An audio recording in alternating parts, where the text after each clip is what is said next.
tardes. Estamos aquí de jornada intensa y bueno, este es el último esfuerzo que seguro que merece la pena porque tenemos una mesa súper interesante. Estamos ahora en un momento equipo transdisciplinar, multidisciplinar, porque aquí hay gente de muchas disciplinas que nos van a aportar seguramente una visión de la neurorehabilitación moderna y basada en la evidencia. Entonces, bueno, nuestros cuatro ponentes son Pablo, que es neuropsicólogo. Él hablará de su trayectoria profesional cuando empiece su ponencia. Tenemos a Patricia Barroso, que es terapeuta ocupacional. Bienvenida, Patricia. Tenemos a Juan Anaya, es neurofisioterapeuta, y a Jaime Paniagua, que es logopeda.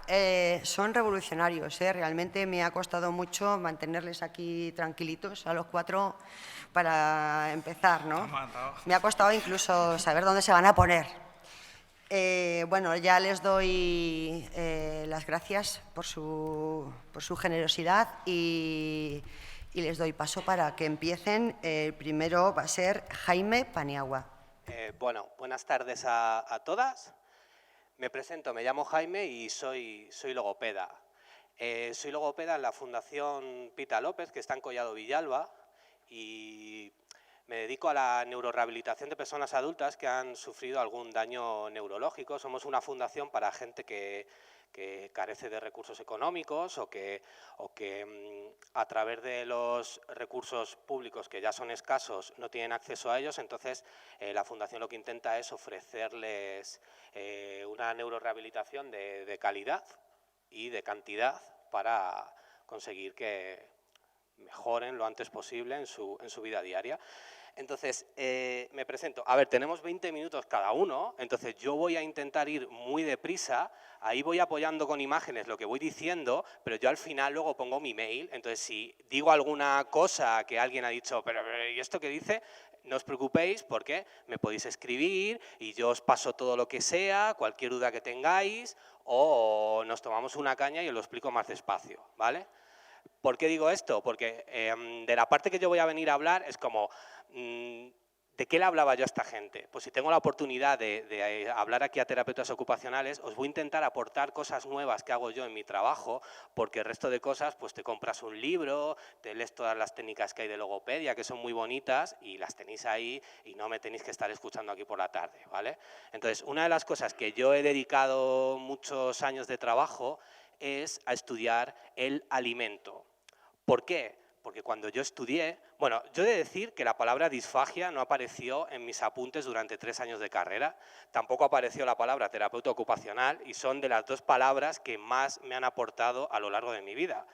Entonces, ¿qué pasa? Que la disfagia me la explicaban a mí como un proceso en el que una persona tenía que hacer una serie de ejercicios, pero se obviaba el factor más importante, que es el alimento, que tiene que ser comido. Y es un problema, porque necesitamos conocer qué es lo que va a comer la persona, ¿vale? Entonces, yo os quería hablar de 3 cosas. Uno, de el proceso de comer para todos nosotros, y formas de entender el alimento y de adaptarlo con fines nutricionales y con fines de alimentación, de motivación, perdón. ¿Por qué digo esto? Porque en uno de mis periplos de buscar por ahí información, pues me dio por estudiar cocina molecular para intentar modificar la textura de los alimentos para que la gente pudiera saborear o pudiera disfrutar cosas que no podía comer por el proceso patológico por el que estaba pasando. Entonces, comer y beber son 2 cosas que hacemos varias veces al día, ¿no? Entonces, el tema es que comer y beber forma parte de... es una actividad que ha ido creando toda una significación en el cerebro. De hecho, yo estoy seguro que podríamos hablar incluso de todo un sistema semántico alrededor del alimento. Es decir, cada alimento tiene una significación para nosotros, tiene un significado, nos aporta algo de información que no me aporta a mí la misma que a ti. Pero eso influye a la vez en el movimiento. Es decir, una de las cosas que yo he ido estudiando es el proceso masticatorio, es modificado según el alimento que yo me tomo. E incluso hemos ido observando que un mismo alimento comido por dos personas nunca produce unos movimientos similares. Y eso es importante que lo entendamos, porque no podemos hablar de normalidad. O sea, cuando yo voy a hacer el estudio de una persona que tengo que intentar que vuelva a recuperar una actividad tan importante en la vida diaria como puede ser comer o beber, yo necesito saber qué posición tiene él ahora con el alimento, qué era para esa persona el alimento y cómo puedo yo facilitar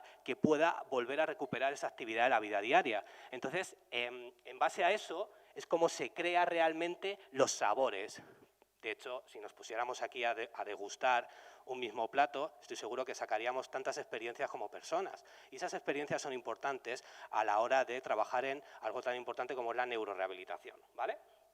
Entonces, simplemente por hacer siempre os pongo este esquema, porque a mí me interesa también, bueno, y esto de la disfagia, ¿en qué momento apareció? ¿En qué momento empezamos a tener problemas? Porque nosotros, pues bueno, hemos ido cambiando, como veis, pues lo más relevante es que nuestra forma de la boca ha ido cambiando, además, eso ha ido haciendo que en el cerebro pues, se haya ido configurando la red de lenguaje de manera distinta. Es decir, de pronto tenemos la capacidad de hacer sonidos, esos sonidos empiezan a convertirse en lenguaje y eso también hace que empezamos a poner un poquito en peligro un mismo órgano, porque la laringe es un órgano único, no es como los pulmones, que tenemos dos. Por el mismo órgano tenemos que hablar, tenemos que tragar y tenemos que respirar. Y llega un momento en la evolución en el que eso nos quedamos desprotegidos y en ese momento tenemos dificultades para poder comer y beber. De hecho, más o menos la jodimos aquí, por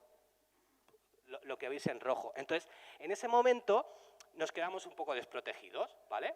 Entonces, ahí pues somos más vulnerables y ante un accidente cerebrovascular o un problema estructural, pues es posible que tengamos un riesgo de nuestra vida que puede ser pues un atragantamiento, por ejemplo, o infecciones respiratorias de repetición, ¿vale? De manera paralela a la que hemos ido evolucionando, nuestra alimentación ha ido cambiando, es decir, de un personaje que se alimentaba con raíces y semillas a otro que se alimenta con gin tonics y con sushi, que la fliparía si viera ahora mismo pues, en qué hemos convertido la alimentación. Pero es que el proceso de alimentación es eso, y cuando una persona que tiene disfagia viene a verme a mí para contarme algo tan dificultoso como que su alimentación ha cambiado, a mí me interesa todo esto, porque realmente el alimento tiene una significación para él. Y si yo quiero que no tiene que recuperar solo la función de tragar, tiene que recuperar algo más. Yo siempre digo que comer realmente es algo más que tragar. No somos laringes que vamos por ahí levitando, somos más cosas, ¿no? De hecho, también cambió un poco la función de ir preparando el alimento, aparecen los cubiertos, aparece la capacidad de que podamos disfrutar juntos de la comida, ¿vale? Y todo eso hace que una función que era para nutrirnos e hidratarnos, al final hemos hecho una función en la que creamos, nos divertimos, jugamos, nos emocionamos y todo eso va generando unas huellas en el cerebro que de un modo u otro las tenemos que tener en cuenta, ¿vale? De hecho, tenemos infinidad de palabras en diferentes idiomas para llamar a esta actividad e incluso en nuestro mismo idioma tenemos diferentes formas de hablar de una actividad que repetimos tantas veces al cabo del día y que unos disfrutan y otros no. De hecho, un día hice una encuesta en una red social y les pregunté a la gente, ¿qué es para ti comer? Y me encontré todo tipo de mensajes, un auténtico privilegio, un puto placer, detesto comer solo. Realmente detrás de comer podemos decir que comer es algo significativo para todos, ¿no? Habrá gente que diga, a mí comer no me gusta. De hecho, hay platos que no los comería solos nunca, seguramente, ¿no? De hecho, podríamos hablar incluso como de un viaje que hace el cerebro con diferentes estaciones de metro, unas más importantes que otras, pero que se pueden ver alterado en todo lo que sería la saborización, el disfrute de cuando nosotros estamos comiendo, ¿vale? Antiguamente se decía, no, córtex gustativo primario, la ínsula, pero realmente hay otras zonas que también van a participar y que nos pueden jugar malas pasadas, ¿vale? Y esa significación en el cerebro produce movimientos, pero lo que no podemos pretender es que todo el mundo mastica igual, mismo número de ciclos masticatorios. Nos encontramos con diferentes reacciones ante diferentes alimentos. De hecho, yo ahora que estoy participando en un estudio con diferentes alimentos, de la hipótesis que yo tenía, se me ha ido todo al suelo, porque realmente lo que me he encontrado es tantas variables como personas han participado como alimentos. De hecho, podríamos dividir incluso el proceso masticatorio en una fase de presentación donde no solo juega la parte visual, la mano, el cubierto, todo eso nos anticipa si el alimento va a ser duro, va a ser menos duro, va a ser más firme, y en todo eso se van preparando nuestras estructuras. Una primera mordida donde yo noto si es algo más duro y poco a poco va cambiando el alimento para que yo le vaya dando forma hasta que lo trago, ¿vale? Y en ese proceso masticatorio tenéis que tener en cuenta que es importante la respiración, porque la respiración nuestra cambia desde el momento que una persona coge el cubierto. Desde ahí ya tenemos evidencias de que nuestra respiración se empieza a preparar para poder tragar. Y luego los atributos sensoriales de los alimentos, que van a hacer que unos alimentos sean de una manera y otros de otra. Hay alimentos duros, hay alimentos adhesivos, hay alimentos gomosos, hay alimentos viscosos. Todos los alimentos combinan diferentes atributos sensoriales. Dependiendo de esos atributos, yo me voy a encontrar un proceso totalmente distinto. Por eso, cuando valoramos a la persona con disfagia, valoramos a la persona y valoramos a su alimento.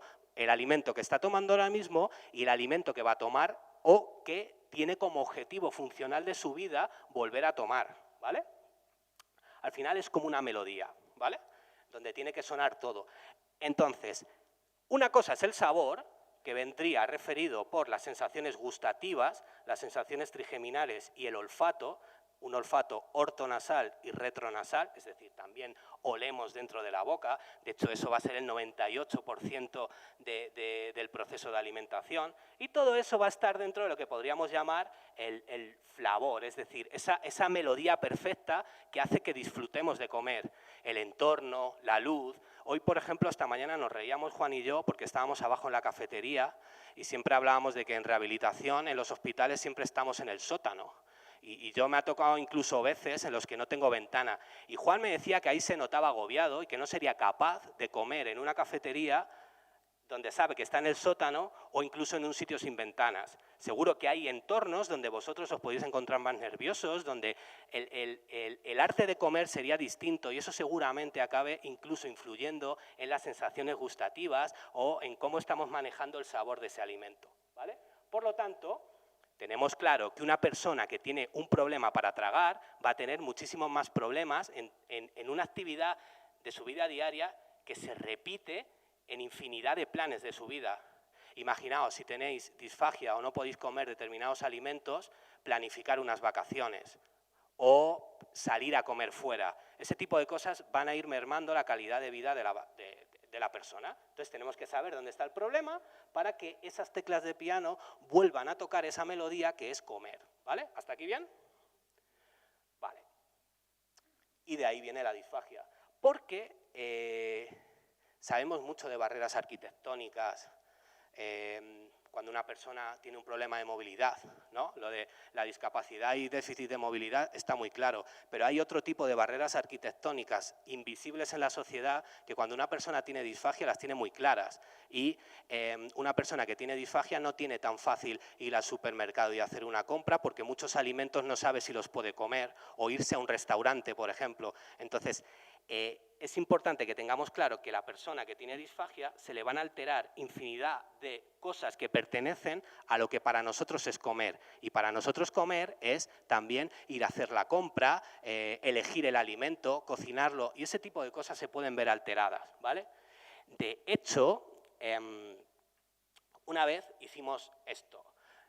Yo me fui a Galicia a dar un curso y yo dije, joder, qué aburrido esto del curso, yo hablo, el otro me escucha, al final uno se va de allí y eso no lo ponemos en práctica. Entonces, una cosa que hicimos, estuvimos haciendo como técnicas de modificación del alimento y donde iba, que son muy majetes, llamaron a dos usuarias de su centro, y había una historia de una señora que me llamó mucho la atención, y la señora tenía disfagia, se iba recuperando muy bien, pero esa recuperación no tenía tanto impacto en su vida como el tratamiento. Realmente iba mejorando, pero no se terminaban de ver esas mejoras en la autopercepción de la persona dentro del tratamiento. ¿Por qué? Porque llevaba 3 años sin comer pulpo y el pulpo le flipaba. Entonces, una de las cosas que empezamos a hacer fue, vale, hay un restaurante cerca, tenemos un chef, jefe de cocina bastante receptivo, Entonces, durante esa semana yo estuve hablando con él y le estuve, pues mira, podemos hacer esto, están estos productos. Y el señor se curró un menú adaptado para una persona con disfagia. Entonces, acabamos el curso, cogimos alumnos y personas que padecían disfagia y nos fuimos a su restaurante y el señor nos preparó un gelificado de pulpo, un gelificado de lentejas, nos hizo lo que sería un menú normal, pero adaptado, y todos los comimos adaptados. Todos nos sentamos en la misma mesa. No, o sea, en la foto no sale la cara de la señora, pero la anécdota de que saliera en el periódico es que pues el colegio de logos de allí mandó a una periodista y me vino una señora con una libreta en plan de dime rápido lo que tengo que decir porque me han dicho que venga para esta gilipollez y yo empiezo mañana de vacaciones. Cuando a la señora le contamos la historia y vio la cara que puso la que comió el pulpo, se quedó hasta los chupitos. De hecho, se vino con el ordenador y estuvo escribiendo allí el artículo. Entonces, fue una manera de decir, nuestros tratamientos se quedan cojos si solo vemos la función de tragar y no vamos un poquito más allá e intentamos adaptar que la persona vuelva a recuperar la significación del alimento. No hicimos ninguna técnica rehabilitadora. Realmente la señora estaba comiendo la textura que venía comiendo hasta entonces. Pero le dimos un ánimo y le dimos la posibilidad de que había un sitio donde llamando simplemente ese señor le iba a preparar un menú adaptado. Por lo tanto, es una manera de ir eliminando barreras arquitectónicas invisibles serían barreras culinarias, ¿no? Total, que entonces cuando yo voy a las casas, pues intento ver varias cosas. La persona con disfagia puede tener problemas para tomar los fármacos, la higiene oral, infinidad de cosas. De la higiene oral no voy a hablar porque es un petardo. Simplemente, no, porque con 20 minutos, mirad, la adaptación del alimento la podemos hacer de dos maneras, ¿vale? Una cosa sería la adaptación nutricional, es decir, yo adapto el alimento para que me nutra y puedo hacer una adaptación motivacional, es decir, podemos adaptar el alimento para que una tarea de estar tragando 5 repeticiones, no sé cuántas series, sea más motivante, ¿vale? Entonces, en cuanto a la adaptación nutricional, todo esto lo tenéis en Internet. Hasta 2012 nos guiábamos por estas normas y diferentes niveles a los que se tenía que enfrentar una persona en la dieta. A partir de 2013 se genera un grupo de trabajo para intentar internacionalizar niveles de dieta para que todos hablemos en el mismo idioma. Esto lo tenéis en Internet, tenéis los diferentes documentos traducidos al castellano. Entonces, tenemos como 7 niveles desde el líquido hasta el sólido, ¿vale? Os enseño rápidamente los niveles, pero los podéis descargar. Tenemos un nivel 4, que es puré, ¿no? Que se les ocurrió la brillante idea de inventarse el test del volcado de la cuchara. Súper chulo, ¿no? Entonces tú vuelcas la cuchara y te tienes que asegurar que es un bolo compacto. Esta gente lo que hizo fue sacar unos niveles y veréis que de cada prueba se hace una evaluación del alimento con instrumentos que tú tienes en la mesa para que cualquier cuidador, cualquier persona sepa evaluar si el alimento que va a tomar es idóneo para él o no. Por lo tanto, tenemos la dieta puré con el test de volcado de cuchara, ¿vale? Donde sabemos que gracias a eso pues tiene una conformación reológica que es para lo que la persona está preparada en ese nivel. En ese nivel tenéis infinidad de dietas, de documentos, ¿vale? Mira, esto lo hice yo, eso es gel de fabada. Y el de abajo es gel de pan y gel de turrón. Y eso es gel de tomate. Tenemos un montón de recetas, incluso muchas veces estudiamos los componentes que tienen los productos para gelificar para yo saber si eso es idóneo para la persona o no. Es decir, yo voy a las casas y les digo, ¿qué está utilizando usted para espesar, para gelificar? Estoy utilizando esto. Dependiendo del componente que tenga, los hidrocoloides, unos actúan de una manera u otra, por ejemplo, al pH de la boca. Hay gente que tiene más acidez en la boca y ese pH puede hacer que pierda propiedades. Entonces, a lo mejor la persona que yo tengo enfrente tiene una disfagia severa y está utilizando un producto, por ejemplo, la gelatina neutra, esta que se suele vender, que son como láminas, eso no es resistente al pH. Si alguien me dice que está gelificando el agua con eso y yo sé que tiene una disfagia severa, en cuanto eso entre dentro de la boca, se va a hacer agua rápidamente. Por lo tanto, tengo que buscar un producto que sea más idóneo y que aguante ese efecto del pH o el cambio de temperatura, ¿vale? Esto es un blog que tengo yo con mi compañera. Ahí lo que hacemos es colgar de manera gratuita recetas adaptadas. Por ejemplo, gel de chorizo o gel de polvorón también, ¿vale? Estos son unos productos también que son comerciales para hacer un poco gelificaciones. Tenéis estos para hacer gelificado de pan o los productos de Sosa, que son un poco más baratos y se puede hacer. Estos son los que utilizan en muchos restaurantes, ¿vale? Luego se va subiendo de nivel, es decir, la persona ya toma puré, pues paso a dieta picada y húmeda. Entonces se ha medido que los trozos no tienen que ser mayores que el espacio interdentario de un tenedor, porque según el tamaño de las cuerdas vocales, si le diéramos un trozo mayor que eso y tuviera un atragantamiento, taponaría las cuerdas vocales. Por lo tanto, se le enseña a la persona a que, vale, ya puedes tomar algo como más trituradito, pero tienes que intentar que esos trozos no sean mayor que ese tamaño. Entonces se llama picada y húmeda porque normalmente les decimos que lo acompañen con salsa para hacer compacto el bolo. Si es en niños, es exactamente la mitad, es decir, 2 milímetros, ¿vale? Y muchas veces utilizamos los trituradores estos, ¿vale? Luego se sube a un nivel 6, que sería troceado pequeño, ¿no? y blando, ¿no? Que lo que hemos hecho ha sido medir con IOPI, que mide en kilopascales la fuerza. Entonces, se supone que no tienes, si tú le das un trozo a alguien para que esté dentro de esta dieta, al aplastarlo con un tenedor, no tienes que hacer más fuerza que cuando te cambia la uña de color del dedo. Si tienes que hacer más fuerza que eso, no sería un alimento indicado porque estarías poniendo en riesgo a la persona que padece disfagia, ¿vale? Entonces, ¿veis?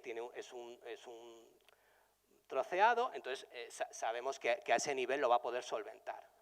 Y, ¿cuánto? 2, wow. Tenéis también el runner, que te puede dejar, por ejemplo, la carne en diferentes, porque al final la gente muchos quieren comer carne, ¿no? Y luego el nivel 7, que sería todo lo anterior, pero que se pueda cortar con el borde del tenedor, ¿vale? Yo a partir de aquí lo que intento es hacer un análisis sensorial del alimento según sus características reológicas y en base a eso pues veo el número de ciclos masticatorios. Por ejemplo, un ejemplo fue lo que hice con un paciente para las uvas. Hicimos esa medición con piel y sin piel y estuvimos viendo que con piel tenía que hacer muchísima más fuerza que si la uva estaba pelada. El número de ciclos masticatorios era mayor con piel que sin piel. Entonces hacemos un análisis del alimento, vemos cómo la persona lo tiene que procesar y vemos si está preparado para ello, ¿vale?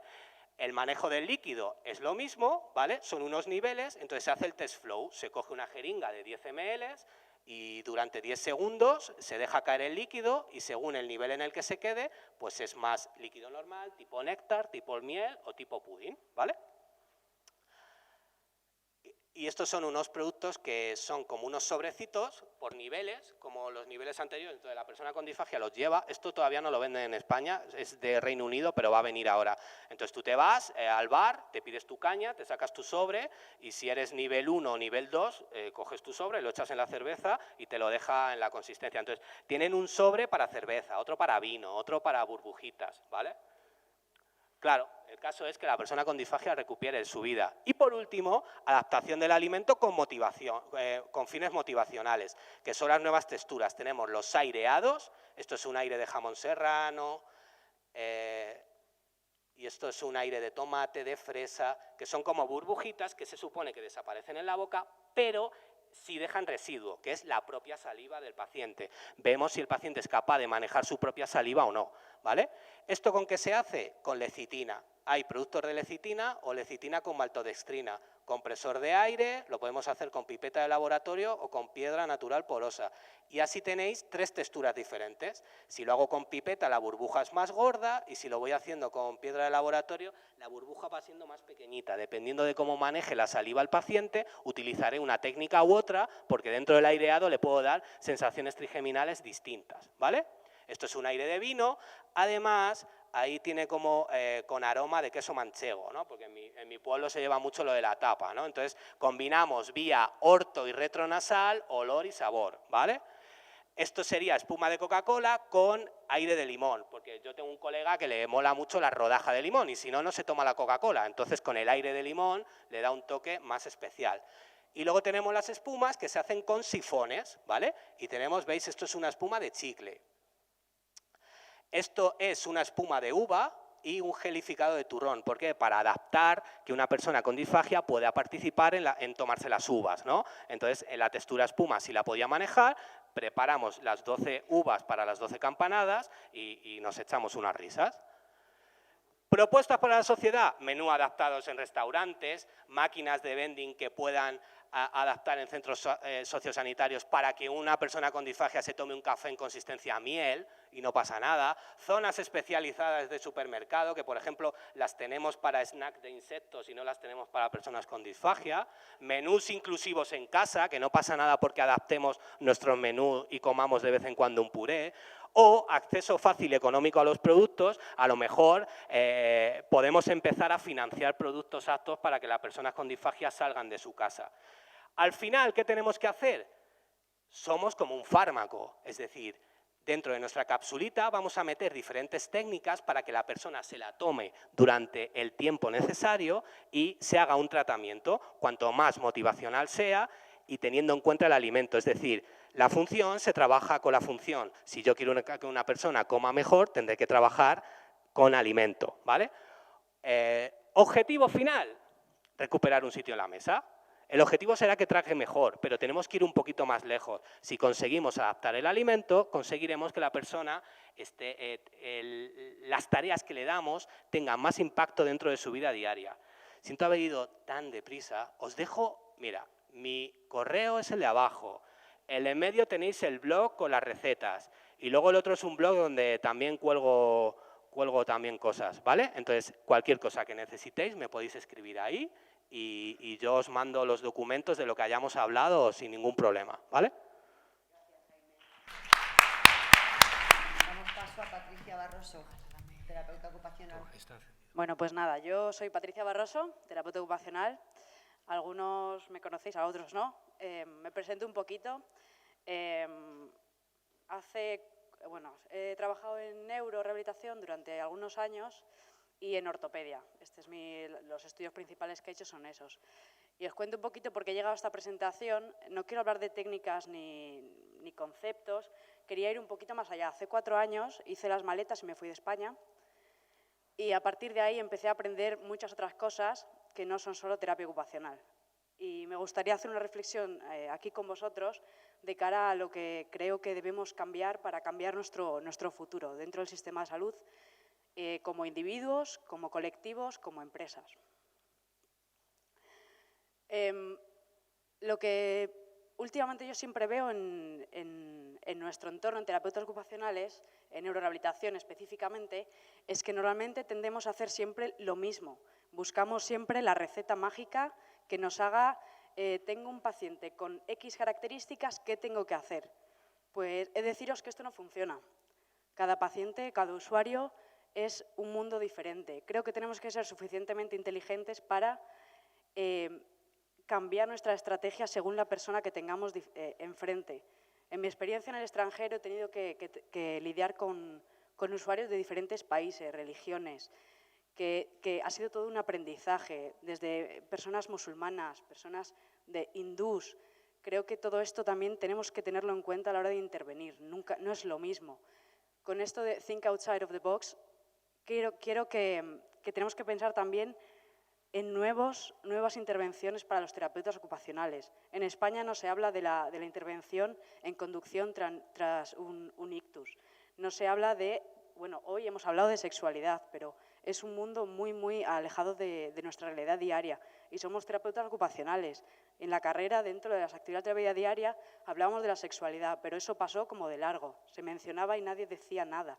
Creo que jornadas como las de estas que ha hecho Coptocil, que por cierto os doy las gracias, creo que nos abren puertas, nos tiene que abrir la mente para aprender a ver nuevas oportunidades en neurorehabilitación y en otras áreas. Aquí creo que también este trabajo desde las nuevas áreas, porque creo que en neurorehabilitación es un campo bastante complejo, donde tenemos diferentes profesionales y muchas veces no tenemos claro si estamos haciendo intrusismo, si estamos intentando hacer algo que no nos compete. Luego parece que hay una guerra que creo que al final todos perdemos. Creo que también los terapeutas ocupacionales debemos reivindicar que somos terapeutas ocupacionales. Creo que hay una cosa que es muy clara, que nosotros somos los que vamos a intervenir en las actividades de la vida diaria, vamos a ir hacia el desempeño ocupacional, que sí, que no vamos a obviar todo lo demás. Yo he trabajado mano a mano con fisioterapeutas, con logopedas, ojalá hubiera tenido un Jaime en mi vida, con neuropsicólogos también. Creo que es un trabajo conjunto, es un trabajo que requiere un trabajo de muchas disciplinas, porque a día de hoy no existe una carrera que aúne todo eso, ¿no? Que sea neurorehabilitación, por ejemplo. Creo que es muy importante, que no es cuestión de esto es mío, esto es tuyo, sino al final tenemos que pensar en el usuario final.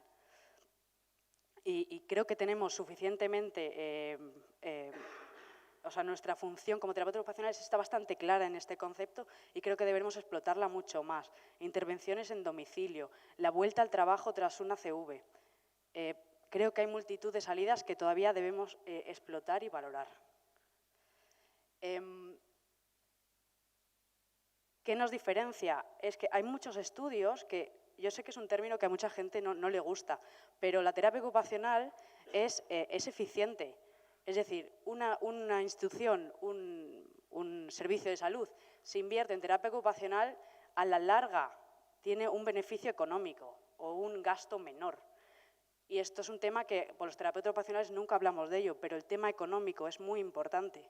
Es decir, si invertimos en terapia ocupacional, vamos a generar que en el futuro esa persona tenga que invertir menos en un cuidador, en unos servicios determinados, porque se ha hecho un buen trabajo desde la terapia ocupacional. Desde aquí también me gustaría, se habla mucho de la evidencia científica y creo que es una cosa que tenemos que siempre ser muy, muy críticos. Aquí en esta diapositiva podéis ver que la evidencia, sí, hay muchas cosas que están en los artículos, pero no debemos olvidarnos nunca de la práctica clínica de cada profesional. Estábamos en el taller, por ejemplo, anterior de imaginería motora y ya no hablábamos solo de vale, esto está en los artículos. ¿Y qué pasa lo que no aparece en los artículos? Hay muchos criterios de exclusión. ¿Qué pasa con esos usuarios que siempre caen en criterios de exclusión? Creo que luego ahí es donde viene la intervención clínica de los profesionales y debemos reivindicarlo y hacer una suma de nuestra experiencia, de los valores y preferencias del paciente. Y, como decía Jaime también, no es lo mismo trabajar la disfagia en tu local, en su casa, que poder ir a un restaurante. Para esa persona era muy importante, entonces debemos salir a la calle, terapeutas ocupacionales.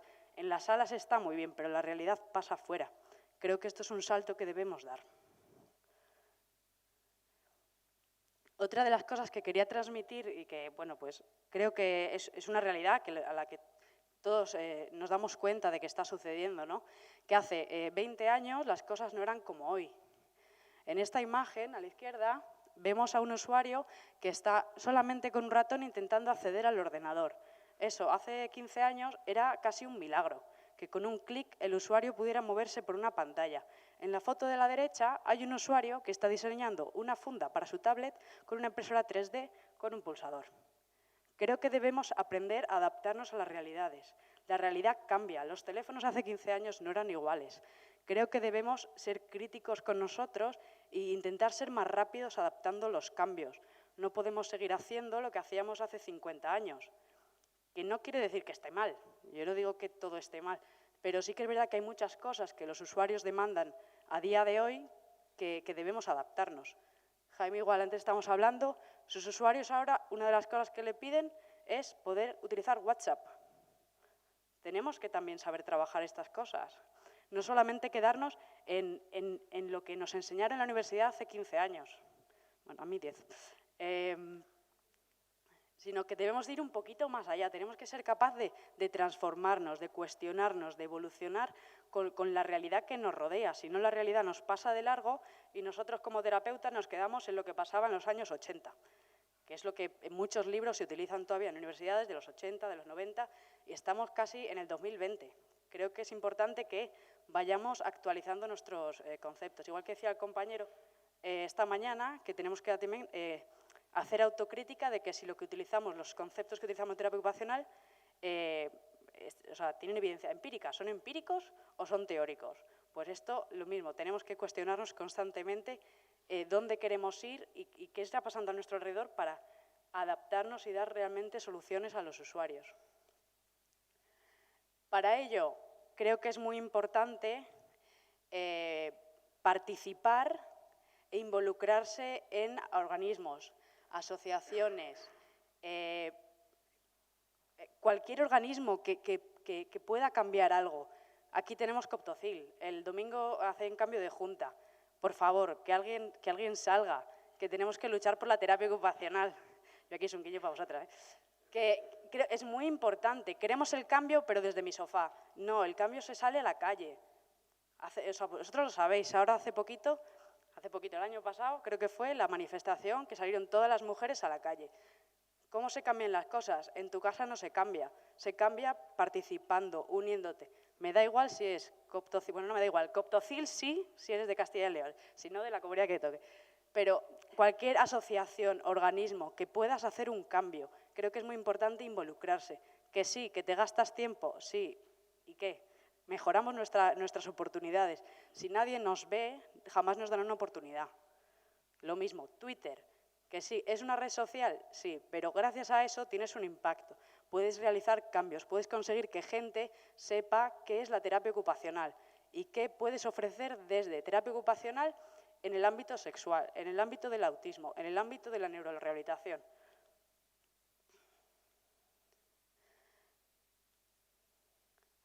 O sea, solamente creo que debemos centrarnos en uno mismo, primero, exigirnos a nosotros mismos que tenemos que cambiar y luego exigir a los demás. Creo que, bueno, mis compañeras de Coptocil seguro que lo saben, que exigir a la gente de Coptocil, en este caso, algo, porque yo estoy en mi sofá y estoy muy a gusto, muy bien, mejor vamos a participar y no solo exigir, vamos a intentar sumar al movimiento global.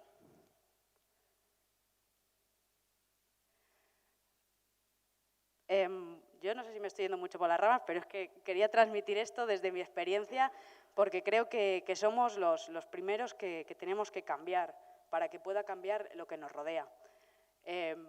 También en este caso, en neurorehabilitación, para mí, esto de las guerras interprofesionales, de si esto es mío, esto es tuyo, no, al final es una persona y tenemos que ayudar a esa persona. Y yo creo que como equipo es que nos necesitamos, yo creo que no se puede decir al usuario que tiene que elegir qué quieres, fisioterapia o quieres terapia ocupacional o quieres neuropsicología.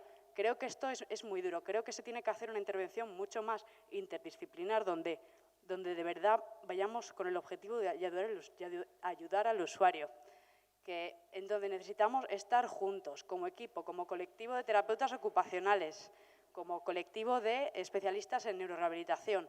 Creo que juntos tenemos mucho más poder y podemos realmente conseguir cambios. Esta es una diapositiva, no se ve la anterior, bueno, que me gustaba mucho porque decía un poquito al principio, ¿no? que somos un colectivo que, no sé si el resto de profesionales de la salud, que somos un colectivo que nos cuesta hablar del dinero, ¿vale? El dinero, porque hacemos lo que nos gusta y nos gusta ayudar a los demás y eso, a ver, es lo que nos motiva, ¿no? Lo que nos mueve. Pero esto, cuando nosotros vamos a intentar plantear un proyecto nuevo o a intentar cambiar algo, hay una razón económica detrás. Quiero decir, ¿el usuario puede permitirse acceder a esta terapia? Sí, no. El centro está dispuesto a reinvertir esos recursos, que es que necesitamos más terapeutas ocupacionales. Vale, justifícamelo, ponme un número. Es frío, pero es una realidad que nos rodea y no debemos estar ajenos a la realidad. Siempre tenemos que pensar desde el punto de vista empresarial. ¿Qué beneficio podemos aportar? Y lo hay, porque os he dicho antes, hay estudios que demuestran la eficiencia de la terapia ocupacional y el beneficio económico. O sea, debemos apoyarnos en esto para de verdad seguir avanzando en nuestra profesión y no solo decir, es que tengo 2 horas al día en la residencia y es que nadie me escucha. Creo que si nos unimos y de verdad ponemos argumentos sobre la mesa de peso, creo que se pueden cambiar cosas. Creo que todos somos capaces de ver, tenemos todos ideas muy buenas para aplicar, que dices tú, yo creo que esto se podría hacer así, así, así. Vamos a ponerlo en un papel, vamos a ver qué es lo que podemos hacer que sea viable. Evidentemente, idóneo no queda, había 50 terapeutas ocupacionales en todos servicios. No, a ver, ojalá, ¿no? Pero creo que tenemos que ser realistas. Pasito a pasito si vamos haciendo cambios, empezando por uno mismo, decir, ¿qué puedo hacer yo en mi día a día que puede mejorar? En neurorehabilitación, en cualquier institución, en cualquier centro donde estés, ¿qué puedo hacer yo? Y al final yo creo que es como un mix, ¿no? Lo que te gusta, que es la terapia ocupacional en este caso, ¿qué es lo que te gusta? Sí, pero como lo hagas todo por amor al arte, vamos mal. Que también yo creo que eso es un problema. Que te pagan muy bien, pero estás frustrado, mal. Creo que hay que encontrar como un equilibrio, que siempre hablamos un poquito del equilibrio ocupacional, que también, o sea, paralelamente, esto es un equilibrio económico y personal, donde tú haces un trabajo porque te están pagando un sueldo justo y que tú te sientes bien haciéndolo. Ese es el objetivo. Y luego, con todo esto, a mí me gustaría seguir una línea que es, vale, me estás diciendo aquí muchas cosas de que tenemos que cambiar, de que tenemos que transformarnos, de que tenemos que crear nuevas oportunidades, nuevos servicios.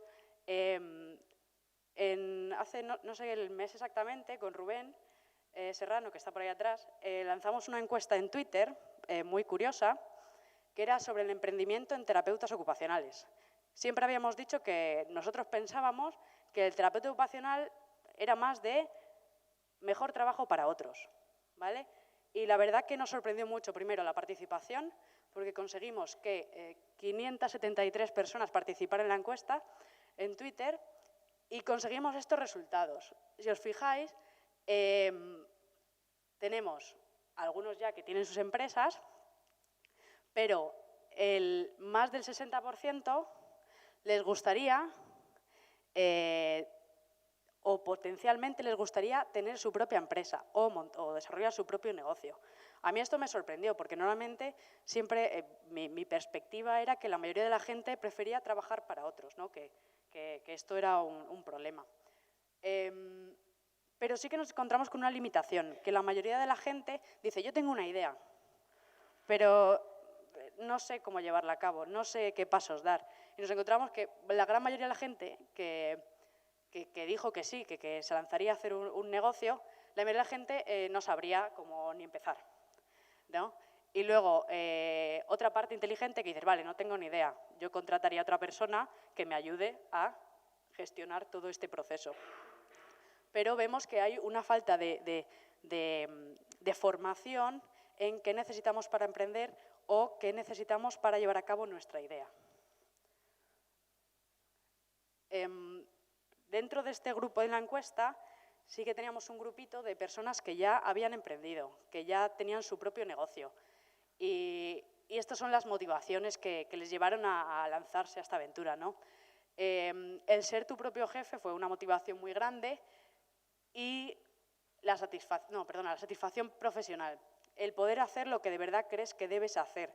En muchos centros yo creo que todos estamos frustrados porque tenemos que ceñirnos a una realidad del centro, a un organigrama, a una estructura, y el tener la libertad de hacer lo que creemos que debemos hacer y que como terapeutas ocupacionales, pues es lo que ha impulsado a la mayoría de estos emprendedores.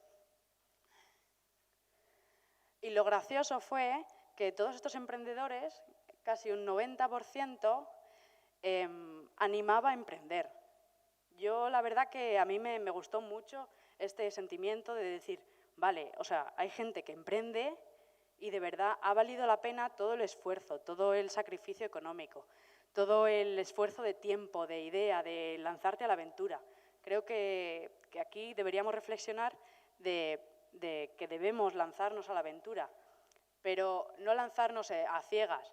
Yo creo que tenemos que buscar alianzas con compañeros, terapeutas ocupacionales que tenéis sentados al lado, con profesionales de otras disciplinas que están haciendo cosas diferentes. Creo que al final debemos unirnos para ser más fuertes y de verdad generar nuevas ideas y nuevos proyectos. Hay mucho por hacer en neurorehabilitación, hay mucho que hacer en cualquier otra disciplina. Yo ahora mismo hablo de lo que conozco más de cerca, ¿no? Creo que hay mucho por hacer y creo que necesitamos de los otros. Necesitamos de profesionales de otras disciplinas para poder crecer y para poder ofrecer cada vez servicios más adaptados y más personalizados. Aquí he puesto un poco unos de los ejemplos que tengo en la mesa, que la verdad que estoy encantada de de verles, que son Juan, Jaime y Pablo, que están aquí. Y pues ellos tienen sus marcas. Seguro que si les seguís en redes sociales, aunque no había muchos que tuvieran Twitter, que espero que algunos lo haya hecho en este tiempo, pero para mí son referentes. La verdad que es un honor para mí estar en la mesa con ellos porque son un referente. Son gente que está intentando cambiar cómo está la situación en neurorehabilitación. Ofrecer servicios diferentes, personalizados, con diferentes características. Creo que cada uno, dentro de su sector y su zona, es un referente. Yo creo que es evidente. Las alianzas podemos buscarlas de diferentes maneras, como he dicho, ¿no? Con otros profesionales, incluso que nadie a lo mejor se lo ha planteado, con ingenieros, con profesores, o sea, hay muchísimas disciplinas donde podemos buscar alianzas. Hay muchos proyectos que se pueden llevar a cabo. A mí me gustaría, sí, hacer un pequeño ejercicio colectivo, que no sé cómo ve tiempo, bien. Uy, pues estoy a punto, vale. Muy rapidito, me gustaría que todos os pusierais de pie, por favor. No os voy a pedir hablar, que eso nunca sale bien.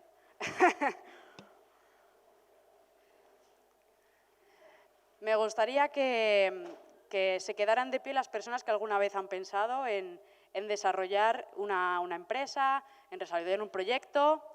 O emprendimiento para mí no es solo crear tu propia empresa, también es crear un nuevo servicio dentro de una empresa, crear un nuevo proyecto. Creo que emprender debería ser innato en todos, ¿no? Para mejorar.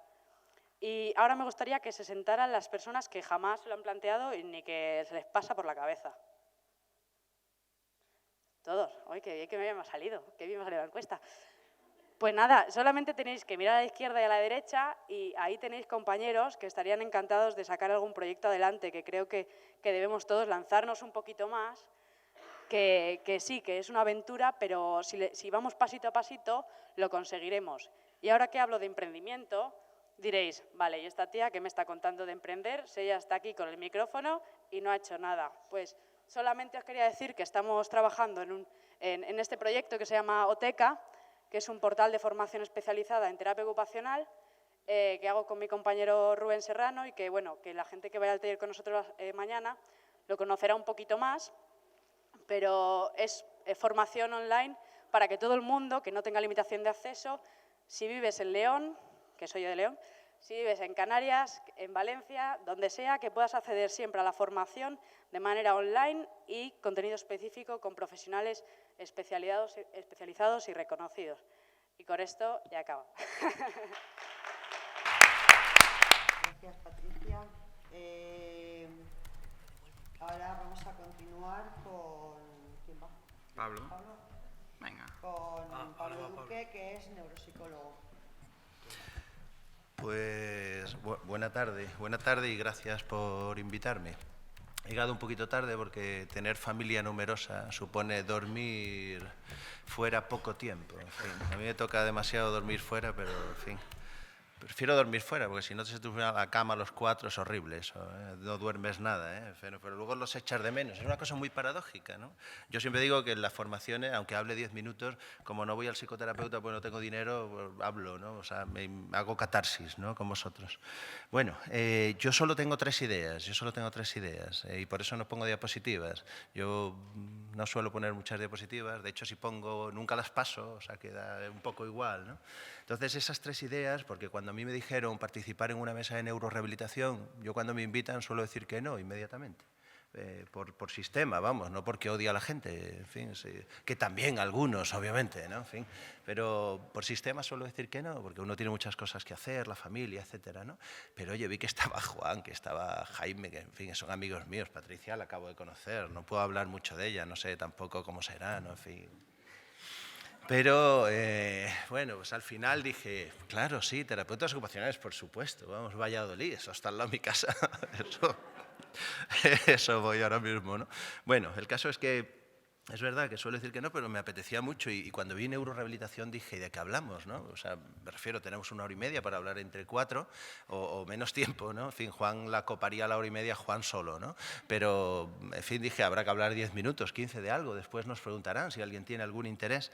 Entonces, claro, con ese corto tiempo, pues a mí se me ocurre hacer 3 reflexiones, ¿no? Yo tengo la suerte, en fin, yo es que cuando yo os escucho hablar es muy gracioso a los terapeutas ocupacionales desde hace muchos años, obviamente, y decís, hay que reivindicar, yo siempre digo que eso, ¿para qué hay que reivindicar? Es como reivindicar la cirugía, ¿no? Hay que reivindicar la cirugía. No, pero si necesitas un cirujano vas, ¿no? Yo qué sé, que tampoco tiene más misterio, ¿no?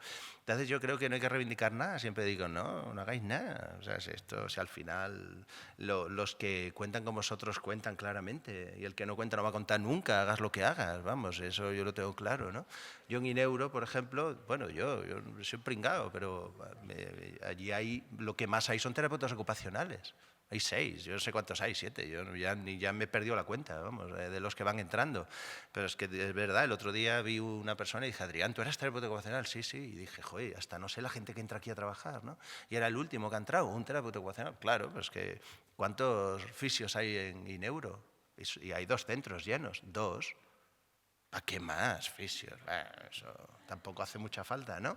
Neuropsicólogos, pues con 1 es más que de sobra. Logos, medio, bueno, no sé. La cuestión ahí es que yo, por ejemplo, tengo muy claro, yo cuando reivindicáis la terapia ocupacional digo, pero si es que en neurorehabilitación no hay nada que reivindicar, es una cosa tan evidente, o sea, no sé quién se puede plantear lo contrario, de hacer costes eficacias, de hacer temas de eficiencia. Hombre, hay que hacerlo, ¿no? Pero me llama la atención, de verdad que yo os escucho, en fin, a Patricia la he escuchado muy agradablemente y me ha sorprendido cosas que ha dicho que estoy totalmente de acuerdo, ¿eh? Y, en fin, que he apuntado cosas, ¿no? Las utilizaré, pero te nombraré, ¿eh? Yo siempre digo mis fuentes, nunca plagio, y si plagio digo quién ha sido, ¿eh? En fin. Bueno, para no enrollarme más, que si no yo me pongo a hablar como Juan y tenemos un problemón, que no decimos nada, voy a contaros 3 cosas solamente. Sí, no decimos nada, hablamos, ¿verdad, Juan? Es que es así, tío. Tú y yo hablamos y no sabemos muy bien qué decimos y por qué nos han traído aquí y qué hacemos. Sí, yo creo que es un deterioro, como otro cualquiera. Pero es verdad, sí, siempre decimos lo mismo, así que, en fin. Pero bueno, para ir al grano y terminar rápidamente, que podéis escuchar a Juan y podéis preguntar lo que queráis, hay 3 puntos esenciales que yo he traído pensando en la neurorehabilitación, ¿no? Yo me he sentado en el tren y he dicho, ¿qué hablo, no? ¿Qué le cuento? Y estos son los 3... Sí, vamos, yo no me lo he preparado hace 3 semanas esto, como comprenderéis. Vamos, en el tren 2 ideas, 10 minutos y ya está, ¿no? Que es lo lógico, ¿no? Porque cuando te lo preparas mucho ya no sabes de qué hablar, ¿no? Entonces hay que prepararse poco, siempre todo, poco digo. Porque luego, como tú ves pacientes, ya tienes con los pacientes de sobra, ¿no? Bueno, el caso es que yo las 3 ideas que os quiero transmitir son las siguientes y que es general para la neurorehabilitación. La primera, creo que el término funcionalidad ha perdido sentido y que cuando se habla de funcional nadie sabe lo que quiere decir. Y estoy diciendo aquí esto delante de los terapeutas ocupacionales que la palabra funcional sois los padres y madres de lo funcional, ¿eh? En fin, y cuando tú insultas a un padre, a un hijo, el padre y la madre se te echan encima, ¿no? ¿Por qué lo digo eso? Muchas veces la gente dice, ¿y cómo de funcional es el paciente? No, es muy funcional. Y yo siempre digo, ¿a qué te refieres? Bueno, que es funcional, ¿ya? ¿A qué te refieres? Bueno, que camina. ¿Y eso qué tiene que ver con la funcionalidad? Les digo yo. Entonces, yo hago cosas así en Ineuro, discutimos de vez en cuando con los terapeutas ocupacionales, le damos mucha caña en plan de broma, ¿no? En fin, es que también sois un poco carne de cañón, yo lo entiendo, esto, en fin.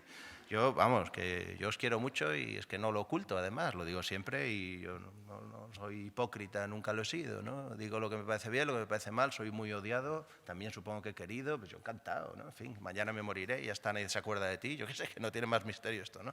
Bueno, el caso es que, como digo las cosas claras, cuando un terapeuta ocupacional tú le hablas de verdad de funcional, yo digo siempre, ¿sabe lo que quiere decir cuando habla de funcional? Y os voy a hacer una pequeña reflexión sobre eso. Cuando tú hablas de funcional, tú puedes referirte a 4 cosas, a 4. Así que me tienes que decir cuál de ellas o a cuál de ellas te estás refiriendo, porque una cosa es la función y otra la actividad. Y eso lo tenemos claro, porque como actividad es todo, no hay nada que no sea actividad, el pensamiento es actividad. Así que... Y la función es como la base de algo y dices, bueno, ok, para lograr hacer la actividad necesito los ingredientes de, quiero hacer un cocido, pues necesitas garbanzos, ¿no? Si no tengo garbanzos no es un cocido. Quiero hacer una transferencia, bueno, pues necesitaré fuerza y necesitaré coordinación y necesito los elementos base. Pero luego hay un punto que es el de lo funcional, que la gente piensa, o que yo me he encontrado con cosas muy variopintas, que siempre debe ser referido a la actividad, a la función o al órgano o parte del cuerpo. Por eso puedes hablar de una mano funcional, o por eso puedes hablar de la memoria, qué funcionalidad tiene, o puedes hablar cómo de funcionalidad es la preparación de una comida. Porque te puedes referir a 4 cosas. Una, el funcionamiento, así que me lo tienes que decir, funcional como funcionamiento. 2, como calidad. 2, como calidad. 3, como facilidad. Y 4, como utilidad. Así que decir que la marcha de un paciente es funcional es no decir nada. Así que dime, la marcha es útil para esto y para esto inútil.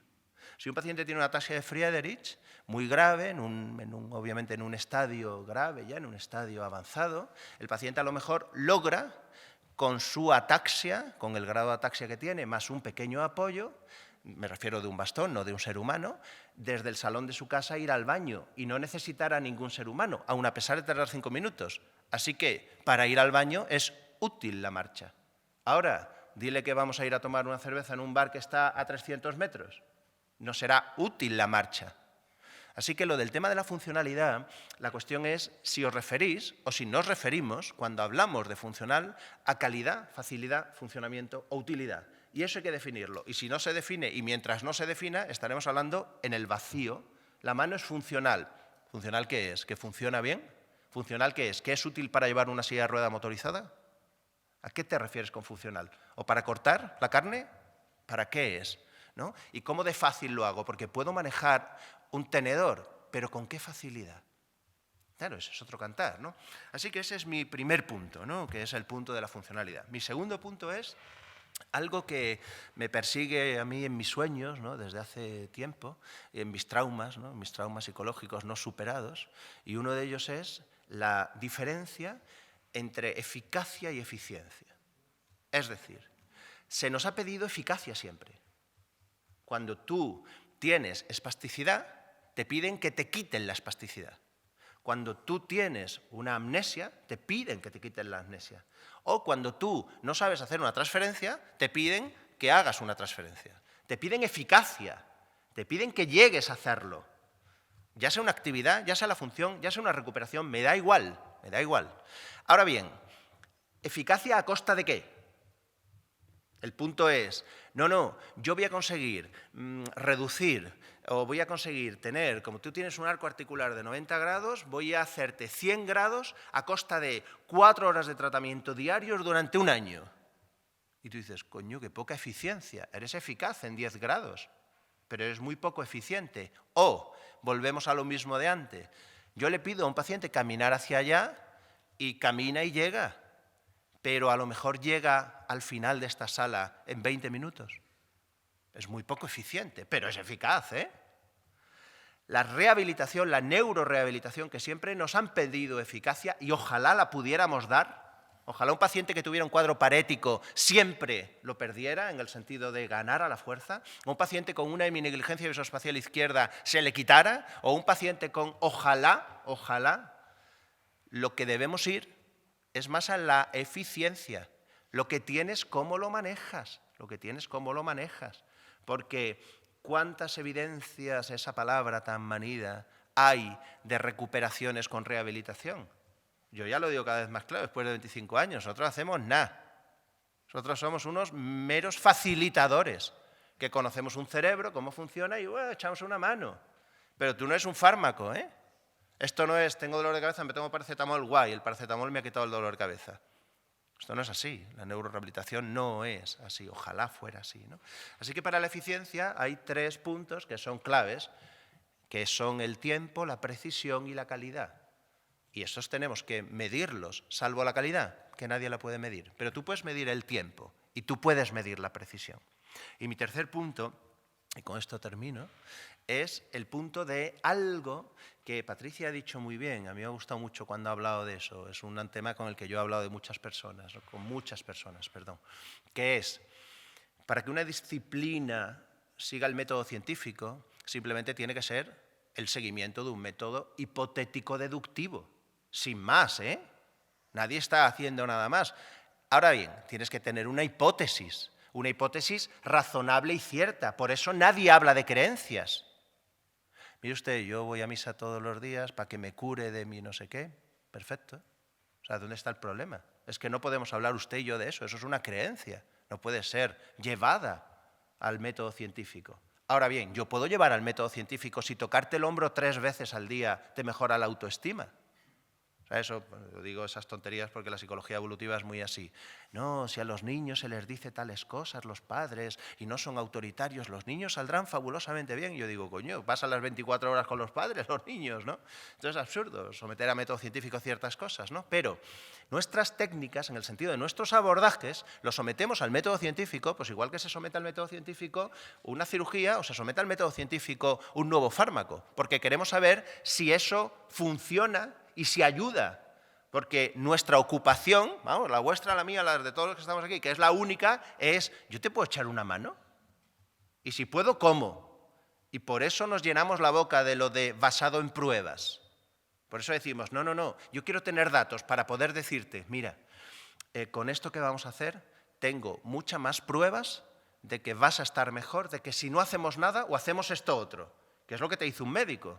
Cuando te dice, mira, con esta quimioterapia hay más pruebas de que el tumor remita no sé qué frente a esta otra que no tiene claro por no sé qué, frente a no hacer nada.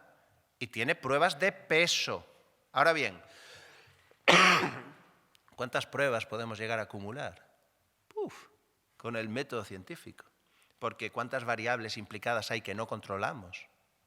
Porque, y lo que ha dicho Patricia, que es muy claro, criterios inclusión, exclusión, los grupos homogéneos, y que está claro, que lo hacemos todos nos gusta eso, nos gusta pensar y avanzar y saber que damos lo mejor. Ahora bien, no sé si habéis leído desde hace un tiempo, además se puso encima de la mesa y lo pusieron los farmacólogos, una cosa que ellos llamaron la real world evidence. Que sí, que lo de la evidencia está muy bien, en el sentido de probamos un fármaco, sirve, perfecto, tío. Pero que todos los que hemos hecho ensayos clínicos, y yo he hecho un buen puñado cuando trabajé en el hospital, sabes que cuando el fármaco, si se aprueba, sale a la calle, funciona de una manera totalmente diferente. A veces muchísimo mejor de lo que dicen los ensayos clínicos o a veces muchísimo peor. ¿Y de qué depende? De millones de variables no controladas, que tú no has podido controlar. ¿Por qué? Porque cuando hiciste el ensayo clínico o esa investigación, restringiste todo de tal manera para llegar a la máxima evidencia, para llegar al máximo número de pruebas. Tú no restringes porque quieras hacerlo, sino porque quieres poner de manifiesto una realidad sin equívocos, de la manera más sincera posible. Pero la verdadera evidencia es la realidad, ¿eh? Así que siempre nos basamos en lo de basado en pruebas. Si eso es así, no haríamos nada, ninguno de los que estamos aquí, ¿eh? Porque ¿cuántas pruebas hay de verdad de un nivel que tú digas, verdaderamente esto hay que aplicarlo, ¿no? Bueno, ¿qué? Las pruebas de restricción de movimiento y 3 o 4 más, yo qué sé, algunas que tienen más ensayos clínicos, pero al final, ¿cuántas?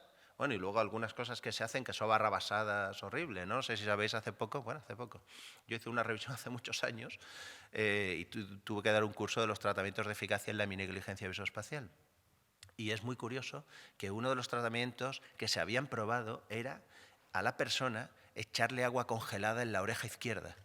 Y piensas, ¿a quién se le puede ocurrir eso? ¿Cuántos psicópatas hay en la ciencia, no? O sea, ¿vamos a putear al tío para mejorar la negligencia? Claro, si yo te meto aquí tal, tú mirarás. Joder, sí, claro. O sea, no, ya te jode que no mires, ¿no? En fin, ya es lo que nos faltaba, que no miraras, ¿no? Pero el punto de la real world evidence es un punto que es muy claro en el sentido siguiente. El pensamiento del método hipotético deductivo también lo puedes llevar al pensamiento funcional. Es decir, si hago un buen análisis del funcionamiento, de la calidad, de la utilidad y de la facilidad, puedo saber qué hacer. Conozco tu cerebro, ergo sé qué hacer. Pero no penséis siempre que todo debe estar basado en una evidencia tal que eso nos haga actuar, porque entonces muchos no actuaríamos en muchísimos casos y le daríamos el alta inmediatamente al paciente. Gracias por vuestra atención. Pues ahora pasamos a escuchar a Juan Anaya, que es neurofisioterapeuta. Hola. Ay, bueno, yo finalizo, voy a ponerme el cronómetro porque no quiero excederme. Bueno, ante todo, muchas gracias a la organización por invitarme. Yo siempre, como Pablo, que vengo a un foro de terapia ocupacional, pues me siento muy honrado, es verdad que sí, porque quizás sea la disciplina que a mí más me ha enseñado cuando empecé a trabajar en neurorehabilitación y no tenía ni puñetera idea de nada, pues gracias a las terapeutas ocupacionales que trabajaban conmigo, pues aprendí muchas cosas, ¿no? Entonces a mí me pasa un poquillo como a Pablo, no entiendo, se llama diapositiva contacto, creo. Es una, sí, contacto. Esta, una en negro y luego la otra que es la buena. Dale. Sí, dale, dale. No hay más. Eso. Bueno, entonces, yo me paso un poco como Pablo porque no entiendo mucho cómo la gente se plantea todavía que la terapia ocupacional sea necesaria o no dentro de los equipos de neurorehabilitación, porque yo siempre digo que tienen que ser los jefes de los equipos de neurorehabilitación, porque quizás sean los profesionales más holísticos. ¿Qué me pasa a mí un poco con la terapia ocupacional en los últimos años? Pues que me estoy enfadando un poco porque os están intentando vender todas las tonterías que nos han vendido al oficio durante muchos años, ¿no? Y como ya al oficio ha dejado de hacerle gracias a ciertas técnicas y ciertos métodos y ciertas cosas que se venden mucho, pues ahora las están intentando colar a los terapeutas ocupacionales. Entonces, yo me he planteado un poco la tarea esta tarde, y además como soy ya el último, de, aparte de ponerme a vuestra disposición para cuando queráis hacer un curso sobre un método, que me escribáis y yo os digo si sí o si no, en plan, mira, te puedo mandar un libro, como dice Pablo, y te lo lees y te ahorras los 500 euros, vamos a hacer un poquito una reflexión sobre cómo el papel del profesional de la terapia ocupacional tiene que tener un sitio importantísimo en los equipos de neurorehabilitación.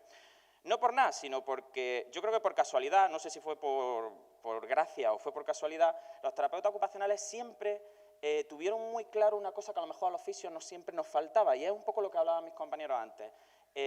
Nosotros nos hemos centrado tanto en el análisis por componentes que los árboles nos dejaban ver el bosque. Es decir, el fisio siempre se ocupaba de la fuerza, de la resistencia, de no sé cuánto, de muchas chuminadas absurdas que son componentes de lo que hablaba Pablo, es decir, hace un momento. Esas componentes, cuando nosotros las trabajamos de forma aislada, no hay ningún tipo de evidencia científica, pero tampoco empírica, que es lo peor, que vayan a mejorar el desempeño en la vida de una persona.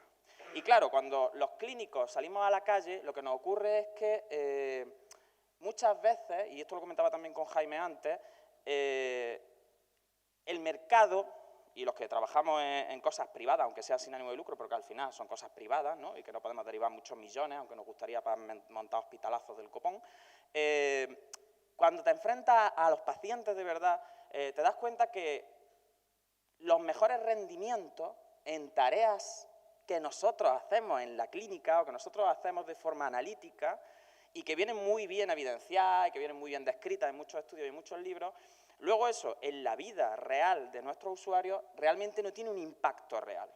Entonces a mí siempre la terapia ocupacional lo que me gustaba mucho era esa cosa que hacía mi compañera Inma Vico de ridiculizar lo que yo hacía. Porque creo que era muy necesario. Es decir, cuando yo me ponía muy empeñado en que un cuádriceps había que fortalecerlo, o que era muy necesario que el paciente tuviera una rotación interna de hombro de no sé cuántos, que son las chuminadas que nos explican en la carrera los fisioterapeutas, claro, mi compañera Inma Vico venía y decía, tú que eres tonto, ¿tú qué haces ahí? Esta persona lo que querrá es o limpiarse el culo, o yo qué sé, o tirarte una pelota a la cabeza para que deje de darle el coñazo con la rotación interna de hombro que le estás haciendo daño, o querrá que, yo qué sé, levantarse de la silla para irse y huir de ti. Pero realmente la rotación interna de hombro, o la flexión de cadera, o el cuádriceps, o el psoas, o yo qué sé, quien sea, al paciente se la trae al pairo. Porque además, muchos de los pacientes con los que trabajamos son gente que lleva ya mucho tiempo con esa lesión. Entonces, yo voy a hacer como Pablo, voy a intentar montar ideas generales, pero que creo que tienen que hacernos reflexionar sobre nuestra práctica real. Primera idea. Desde que conocemos el paradigma sistémico de individuo, entorno y tarea como forma de análisis bastante chafardera y bastante mala, pero la única que tenemos para hablar de movimiento, las terapeutas ocupacionales tienen que estar incluidas ahí de forma inherente. Pero fijaros que incluso este paradigma, y anclándome un poquillo en lo que ha dicho Patricia, es que cuando tengo una anomia cuando estoy con un micrófono, que es increíble, sobre todo para las mujeres, con los hombres no me pasa tanto. Cuando estamos trabajando... ¿Eso qué es? Ah, escucha. Apuntádmela también. Luego se lo diré a mi terapeuta el lunes. Cuando nos enfrentamos a ese trinomio, individuo, entorno y tarea, ¿no? Y nos dicen, pues como ha dicho ella, mira, es que los fisios trabajan... Esos son chuminadas. O sea, cuando escucháis a una persona entrar en luchas infames y en luchas totalmente absurdas y os acusen de intrusismo y todo eso, eso es que esa persona no sabe qué está trabajando. Porque, como ha dicho Pablo también, cuando uno trabaja en neuro, se encuentra frente a un monstruo tan grande, es decir, hay tanto que hacer y hay tanto que trabajar, que lo que uno es que está deseando que te ayuden, estás deseando que el terapeuta ocupacional te enseñe a hacer transferencias, estás deseando que te expliquen para qué sirve el parietal derecho y por qué cuando se lesiona no sé qué parte, pues el paciente parece que no mira para la izquierda. Es decir, cuando uno es honesto, creo yo que lo que busca siempre es sumar, nunca restar.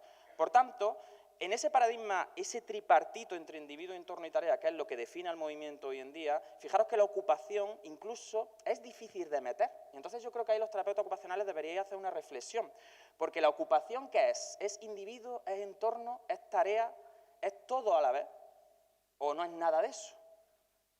Hay que incluir la ocupación como un paradigma que armonice y que haga que lo que hacemos en nuestros centros y fuera de nuestros centros sea significativo a todos los niveles. ¿Deberían los terapeutas ocupacionales dirigir a lo mejor programas de formación final para todos los profesionales de la salud para enseñarnos que a lo mejor lo que hacemos en nuestros centros al final tiene que verificarse por un terapeuta ocupacional y decir, muy bien Juan, un poco lo que decía Pablo, el paciente ha hecho 500 repeticiones de flexión de codo. ¡Qué eficiente! Ha sacado en la escala de valoración 5 puntos. Muy bien, pero tiene un compañero o una compañera que tiene un rol de cuidador que no le va a dejar mover el brazo. Por tanto, se está gastando el dinero, se están gastando recursos y sobre todo se está jugando con ilusiones cuando a lo mejor esa persona no necesita una intervención sobre la flexión de codo, ni necesita 500 repeticiones del método Handrin-Flum. Lo que necesita esa persona es que a lo mejor alguien le busque una ocupación a su compañero que sea más significativa que cuidarlo. ¿Me entendéis? Por tanto, yo creo que el papel de la terapia ocupacional en la definición social y el estudio de los roles tiene que ser muy interesante. Porque, por ejemplo, os llamo la atención sobre terapeutas que, y esto pasa mucho en fisio, buscan ahora resultados inmediatos casi, ¿no? Como que en 3 semanas el paciente tiene que sufrir un cambio brutal. Eso lo puede buscar un cirujano, como ha dicho Pablo. Incluso un fisioterapeuta que sea un poco churretoso, le pega un tirón en la rodilla a un tío y le sube 10 grados la extensión de rodilla. Pero un terapeuta ocupacional no me puede decir a mí que el rol ocupacional de una persona ha cambiado en 3 semanas, porque eso no ocurre. Es decir, porque una persona, por mucho que se limpie el culo, o por mucho que poner la ocupación que queráis, o por mucho que tenga una vida sexual mejor porque ha hecho no sé qué, detrás de eso hay un proceso de aprendizaje. Y hay un proceso en el cual esa persona tiene que madurar sus roles. Y la maduración de los roles, y vosotras y vosotros habréis madurado algún rol que otro a lo largo de vuestra vida, requiere tiempo. Requiere que las cosas no acaben en el centro de tratamiento. Y requiere a lo mejor una participación real de los terapeutas en programas a largo plazo como facilitadores y acompañantes de esas personas que han visto, como dice Pablo, que de repente sus capacidades, su funcionalidad, su eficacia, pero también su eficiencia está muy comprometida. Por tanto, ideas principales. Primero, con la evidencia científica estamos todos dándonos golpes de pecho todo el rato cuando no hay evidencia científica prácticamente de nada. Y cuando además dentro de 50 años la evidencia científica que tengamos ahora será mentira. Con lo cual, yo animo de verdad a que os baséis en evidencia, y yo estoy tuiteando todo el día estudios como, pero también por eso es un poco hacerme yo el importante, ¿no? Para que no parezca yo el hippie de la neurorehabilitación, pero no sirve solo con valorar. Y fijaros que si me oyeran mis estudiantes de máster me dirían, Dios mío, tú que dices que el buen terapeuta es el que valora bien. Sí, pero también a mí con las valoraciones, y esto es importante por lo que ha dicho Pablo, como las valoraciones no entran en la calidad ni en la eficiencia de las cosas, muchas veces nos encontramos que, como decía mi abuela decía una cosa muy interesante que era, mira, menos pesa al pavo y más dale de comer. Y eso, hoy en día, creo que es importante, creo que es una frase que todos deberíais poneros en la cabeza, porque estamos tan obsesionados en objetivar lo que no es objetivable, que perdemos el tiempo en cosas que sufren un poco de lo que se llama en inglés zero sum. Es decir, es muy importante tener en cuenta que no solo nuestras actividades tienen que ser significativas y que lo que hacemos en la clínica tiene una eficacia, tiene un rendimiento, tiene una diferencia de ejecución entre el principio y el final de la sesión y genera un aprendizaje entre la sesión 1 y la sesión 27. Que eso es importante y que para mí es la base de nuestra actuación. Pero no podemos quedarnos solo ahí como profesionales ya de posgrado y como profesionales ya que estamos trabajando con personas. Tenemos que ir un poco más allá y tenemos que intentar dar un paso a favor de la función real, de ese mundo real, de realmente el paciente dónde se encuentra, hacia dónde va, qué es lo que quiere de verdad. ¿Está sacando rendimiento a lo que estamos haciendo con él o no? Y creo que eso es un poco lo que yo os puedo aportar desde el punto de vista de la fisioterapia. Porque en la fisioterapia nos hemos equivocado muchísimo. Y en fisioterapia neurológica hemos creado monstruos.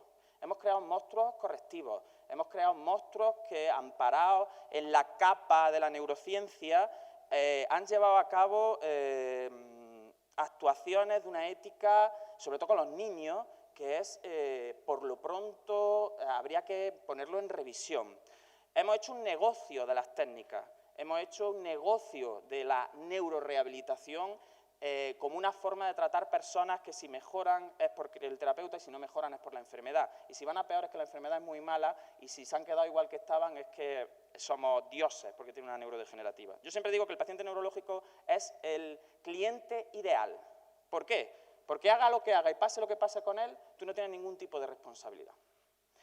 Pero es más aún, yo os llamo la atención también, aparte de toda esa, sobre todo para que aprendáis a detectar cuando una persona está intentando venderos algo.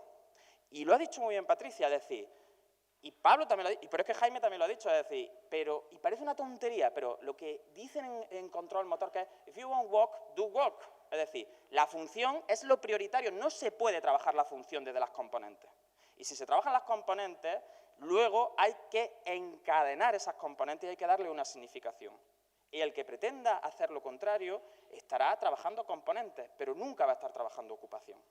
Y a mí eso realmente, si os soy sincero, lo que me da un poco de tristeza cuando veo a terapeutas ocupacionales centrándose en componentes analíticas del movimiento. Yo no digo que un terapeuta ocupacional no se pueda centrar en componentes analíticas del movimiento. Yo encantada que lo hagáis, y yo no lo hago. O sea, eso es un coñazo. Pero creo que estáis perdiendo, si hacéis eso, el gran poder de la terapia en cuanto a la ocupación, que es entorno, que es contexto, que son automatizaciones, que es significación. Hoy en día, y aquí Pablo me puede corregir, la neurociencia del aprendizaje es neurociencia de la significación y es neurociencia emocional. Yo cuando oigo a Tirapu y oigo a grandes neuropsicólogos hablando de ahora parece que la neuroeducación es que está de moda. La neuroeducación, igual que la sistémica, igual que la neurofisioterapia, sentó base hace ya 2 siglos. Lo que pasa es que seguimos aprendiendo en las universidades lo mismo porque queremos darle un hálito de seriedad y un hálito de cientificidad a cosas que son mucho menos eficaces que las que se han hecho siempre. Por eso os llamo la atención. Gente que os quiera vender que un análisis de una causa os va a delimitar que ya entendéis el proceso. Como tiene espasticidad en el cuádriceps, no se pone de pie, o no se puede levantar, o tiene la pata estirada, o no apoya la pierna. Nunca, las causas simples nunca son simples, y en neuro menos. Ya sabemos desde hace mucho tiempo que no podemos entender al sistema nervioso, porque para entender al sistema nervioso tendríamos que haber evolucionado por encima de nuestro propio sistema nervioso. Entonces nosotros entenderemos el sistema nervioso actual dentro, si no nos cargamos el planeta antes, o los planetas vecinos, dentro de unos cuantos años. Pero nosotros no podemos vernos a nosotros mismos, ni analizarnos a nosotros mismos. Por tanto, ¿qué os quiero decir con esto? Que en el momento en que alguien os venda que reduciendo el tono del flexor largo de los dedos el paciente va a tener un mejor desarrollo o desempeño ocupacional, os está diciendo una mentira. Y eso sí está demostrado científicamente. Porque el paciente puede tener un tono de los dedos muy alto y generar función con una eficiencia mucho mayor que pacientes que tienen los dedos, es decir, que además le has roto el esquema de movimiento porque te has empeñado en que el esquema de movimiento no era normal o no era adaptado o no era ideal, y entonces pues te has dedicado a romperle sus propios esquemas. El equipo transdisciplinar tiene que ser la base de lo que hacéis. Ya no quiero más oír hablar de multidisciplinar ni de pluridisciplinar, ni nada. Es que ya o abrazamos la transdisciplinaridad o el caos. Es decir, yo ya estoy hasta las narices de que los fisios digan que los terapeutas no se pueden meter en las piscinas, que los logopedas no sé qué hacen haciendo hidroterapia, que eso son absurdeces. Es decir, absurdeces que además no tienen ninguna base científica. Porque no hay estudios que pongan de relieve que el trabajo específico en una tarea por una disciplina genere mejores rendimientos, como decíamos con Jaime esta mañana, que el hecho de que tú te los lleves al bar a tomarse un café. Es decir, estamos intentando poner de relieve y darnos con el postureo de las nuevas técnicas, de la robótica, de la inmersión en entornos digitales, cuando todavía hay terapeutas que no van a darle al grifo con sus pacientes. Es decir, esto, y en la SEN, en la Sociedad Española de Neurología, a mí me plantea muchos problemas, que veo a terapeutas ocupacionales poniéndole a los pacientes en un cañón un grifo en el que cae agua y en el que tienen que darle así para apagar el grifo. Vamos a ver, yo entiendo que si el paciente se dedica a la aeronáutica y no puede alquilar un avión porque no te da el presupuesto de la fundación o de la cooperativa, como es mi caso, pues que le haga en un proyecto y le diga, mira, ¿te acuerdas de cuando ibas tú volando por el espacio? Me parece muy bien, pero un grifo, en fin. Pero es que además si te vas a la neurociencia básica, es que a lo mejor estás generando interferencia, que eso es lo peor. Porque creemos que no estamos interfiriendo en los sistemas nerviosos de nuestros pacientes. Y os digo una cosa, y esto es un punto importante, toda la evidencia en control motor, en aprendizaje motor, que ya os digo que dentro de unos años será mentira, pero que es lo que tenemos ahora, señala que las actividades que para nosotros son significativas en la terapia, o las actividades que nosotros creemos que van a generar cambios en nuestro sistema nervioso, luego van a ser reevaluadas y reelaboradas por el sistema nervioso de nuestros usuarios. Y eso va a generar una respuesta totalmente distinta a la que nosotros esperábamos. Y nosotros desde fuera vamos a intentar encontrar las causas y vamos a intentar pensar, uy, este tío, ¿por qué si le estoy pidiendo una flexión de rodilla está flexionando la cadera? Mañana lo veremos en el taller de biomecánica. Pero ¿qué pasa? Que como lo que nos han explicado es que el cuádriceps es tensor de rodilla, pues entonces dices, porque el cuádriceps no sé cuánto, y tú dices, ya. Pero es que además te ponen un estudio que dice eso, y tú dices, pero ¿no se ha dado usted cuenta que cuando han testado el reflejo del cuádriceps y cuando han testado la aferencia de los usos neuromusculares, esa persona estaba tumbada en una camilla con las rodillas flexionadas? Y es una tontería. Pero ¿cómo vas a comparar el desempeño de los usos neuromusculares en una persona que está tumbada en una camilla con las rodillas flexionadas y le estás dando un golpecito en el tendón rotuliano con una persona que está en carga con desbloqueo de rodillas? O sea, es que ni el estudio es mentira, ni lo que te dicen es mentira. El problema es que la aplicación, es decir, que no se está respetando el entorno y las componentes funcionales en las que se desarrolló ese estudio. Por eso os digo mucho que cuando intenten venderos todo lo que nos han vendido a los fisios, desde métodos neurológicos habidos y por haber, con nombres y apellidos, que me da igual decir, no tengo ningún problema, hasta técnicas como el taping, la punción seca, yo qué sé, todo lo que se ocurra, siempre tenéis que pensar que, igual que nos parecería absurdo que un médico dijera, mira, yo es que soy terapeuta del paracetamol, y yo todo lo curo con paracetamol, porque yo he pagado un curso de 500 € que me ha dicho que el paracetamol es muy bueno. Paracetamol para la fiebre, paracetamol para cuando se cae uno del coche, paracetamol para cuando uno tiene un ictus y paracetamol cuando tiene una lesión medular y paracetamol también para cuando, yo qué sé, impotencia. Paracetamol es buenísimo. Y paracetamol para la deglución, y paracetamol para la memoria, y paracetamol para todo, para el esquema corporal, paracetamol. ¿Qué pensaríais de esa persona? Diríais, hombre, a mí no me... Pues sí, hay terapeutas bobas, terapeutas perfetti, terapeutas de Lemaitre, terapeutas de Brustrom, terapeutas de, yo qué sé, de intensivas, terapeutas de, yo qué sé, te preguntan tú, pero ¿tú de qué escuela eres? Y yo de la del polígono, digo, ¿qué va a contar? Yo no tengo dinero para pagarme cursos. Trabajo en el sin ánimo de lucro. Cuando yo trabajaba en el sin ánimo de lucro, tenía otros intereses mejores que ir a que me contaran esa historia. Por tanto, terminando ya, que me queda un minuto, que me he puesto yo para que luego Pablo no me critique, me he puesto yo mi reloj. Yo lo único que os quiero aportar es, primero, Necesidad de reflexión, como ya han comentado los compañeros, y creo que estamos en un momento en el que esto o cambia o cerramos las persianas y nos vamos a nuestra casa. Es decir, porque no podemos seguir engañando a la gente y porque en el tema de neurorehabilitación no podemos jugar con pacientes crónicos que además en muchos casos se están trabajando cosas que no se van a recuperar y que encima, como decían esta mañana en el tema de sexualidad, estamos haciendo una especie como de definición de las faltas del paciente. O sea, estamos todo el día encabronados en qué es lo que el paciente no hace bien o qué es lo que el paciente falla o qué es lo que no me gusta cómo lo hace. Y yo creo que esa reflexión tiene que ser interesante. Y segundo, no os dejéis engañar de verdad. Y esto lo digo de mi experiencia tanto profesional como clínica. Nadie os va a sacar las castañas del fuego. Y cuando tengáis métodos, los métodos tienen que estar al servicio del terapeuta. Pero nunca un terapeuta puede estar al servicio de un método. Y sobre todo, como ya han dicho antes, nunca jamás tenemos que ser tan poco, llamarle inteligente, si queréis llamarle inteligente, aunque yo, como Pablo, en la inteligencia no creo mucho. Creo que, en fin, eso es una cosa que se han inventado para vender test también un poco. Pero hay que ser un poco, hay que ir un poquito más para allá y tener como más de 2 neuronas a la hora de cuando alguien nos cuente que vaya a solucionar los problemas de una persona con solo un abordaje o con 2 abordajes, tenéis que reíros en su cara y decirle que eso no es posible. Mañana en el seminario pues esto lo desarrollaremos mucho más aplicando la biomecánica. Así que ya está, simplemente deciros que no he declarado conflicto de interés porque el único conflicto de interés que tengo es la fundación que se fundó el lunes y que tengo pulseras que si queréis por €1 de donación os puedo dar, que son preciosas y están muy a la moda. Y en Valladolid nadie las tiene todavía, ¿eh? Así que me pongo a vuestra disposición. Los que me conocéis ya sabéis que tenéis que insistirme mucho cuando me escribáis, pero de verdad que estoy encantado de estar por aquí y de comentaros mis traumas. Así que muchas gracias.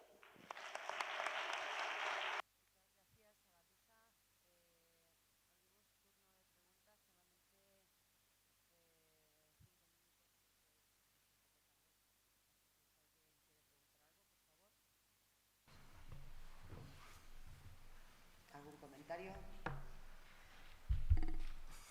Qué mala hora para hacer preguntas. ¿Mala hora?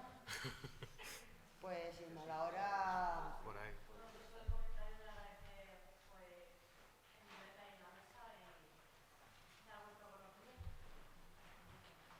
A nivel tan bajo. Sí, Pablo quiere preguntar algo. Luego soy yo. Claro, hablando de lo que Juan ha dicho, yo creo, Juan, no sé, ahí quizá en la parte esa de técnicas o de lo que sea, la cuestión es, creo, la que tú dices. La cuestión no es que sea poco interesante una idea, ¿no? Por ejemplo, el decir las ideas de un Perfetti o de un Bobaz o de un Lemaitre o de un Brunstone o del que te dé la gana, me da igual. Claro, la idea es que de verdad sea eso una reducción ad absurdum, vamos, que sea una cosa que tú digas, esto es que lo estás reduciendo al absurdo total porque crees que esa es la única acción posible dentro de eso, ¿no? Eso lo decíamos hace, un curso que hicimos Juan y yo, él en su máster, yo en el mío, y después nos fuimos a hacer lo más interesante que hace el ser humano, que es tomar una cerveza, después de los hijos, por supuesto. Sí, y hablamos de algo, que es lo que ha dicho Juan, que yo estoy totalmente de acuerdo, que fue, y creo que ese es el punto, que cuando tú vas a un neurólogo y tienes una enfermedad de Parkinson, o tienes una esclerosis múltiple, o una migraña en racimos, o lo que corresponda, el neurólogo no te dice, como dice Juan, mira, como yo soy de la serotonina, pues te mando siempre ISRS. Un Parkinson, ISRS. Esclerosis múltiple, ISRS. Claro, y todos diríamos, esto no tiene mucho sentido, ¿no? O sea, habrá cosas diferentes e ideas diferentes para cuadros diferentes, para síntomas diferentes, y que esto es lo más interesante en la neurorehabilitación, que es que toda esta gente que ha avanzado mucho, véase por ejemplo Bobaz o Perfetti o Fingo, o bueno, tantos otros, que han avanzado tantos con ideas concretas, lo que hacen es enriquecer la neurorehabilitación, pero no formar una escuela que es la única a aplicar, lo cual entenderíamos todos que es muy absurdo, ¿no? Entonces creo que ese quizá es el planteamiento, ¿no, Juan? Es la idea, ¿no? Sí, yo siempre digo que el que solo tiene un martillo, pues todo le parecen clavos. Eso decía Maslow. No lo sé. Yo es que como sabes que me gusta mucho plagiar. No pinta.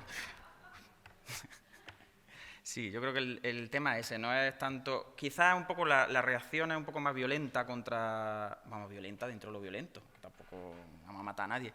Pero sí es verdad que creo que en terapia ocupacional y en logopedia también está ocurriendo mucho, os están intentando vender todo lo que los demás ya hemos dejado de utilizar porque ya hemos visto que las modas vienen y van. Es decir, yo me acuerdo cuando terminé la carrera que el que no tenía un curso de taping es que no era fisioterapeuta. Y los fisioterapeutas estábamos poniendo taping todo el día. Taping, taping, taping para la regla, taping para quedarse embarazada, taping para... Es que había, os juro de verdad, es que había taping para todo. ¿Ahora se hace taping? Nadie, ya está mal visto que se haga taping. Ya un fisio pone un taping y te dicen pseudociencia, colorterapia, a la hoguera. Además tenías que utilizarlo, porque es muy gracioso lo que decías, además relacionado con ese tipo de técnicas de yo he pagado tanto por un curso y lo tengo que utilizar. Y además a mí no se me olvidará, la primera vez que nos colocaron, por ejemplo, lo del taping a los logopedas, pues yo hice ese primer curso en plan de, hostia, ¿esto de qué va? Y me acuerdo que, bueno, había un chaval ahí conmigo que era de fuera de Madrid y luego, pues esto de que los cursos al final muchas veces valen para conocer gente, para plantear cosas y sacan más cosas en los cafés. Yo siempre digo que debería durar más tiempo el café a veces. Y hablando con él, el tío se estaba tomando una cerveza ahí en Atocha conmigo, esperando su tren, y me dice el tío, yo esto del taping yo no termino de verlo, ¿eh? Yo esto no sé para qué vale. Dice, ahora, yo he pagado 300 pavos y aquí va a llevar taping hasta el apuntador, ¿sabes? Y en ese momento yo hice una reflexión muy profunda, fui callado todo el cercanías hasta que llegué a Villalba y dije, hostia puta, ¿cuánta gente habrá así? O sea, realmente yo he invertido en esto y aquí va a llevar tiritas de colores en la frente todo Dios el lunes, ¿sabes? Y dije, madre mía, qué peligro tiene, ¿no? Esto. Entonces es también interesante que reflexionemos sobre eso, ¿no? Hacemos un curso y el lunes ya clavándole todo al paciente y todo tipo de conductas. Yo creo que en este sentido hemos dicho algo que es muy interesante.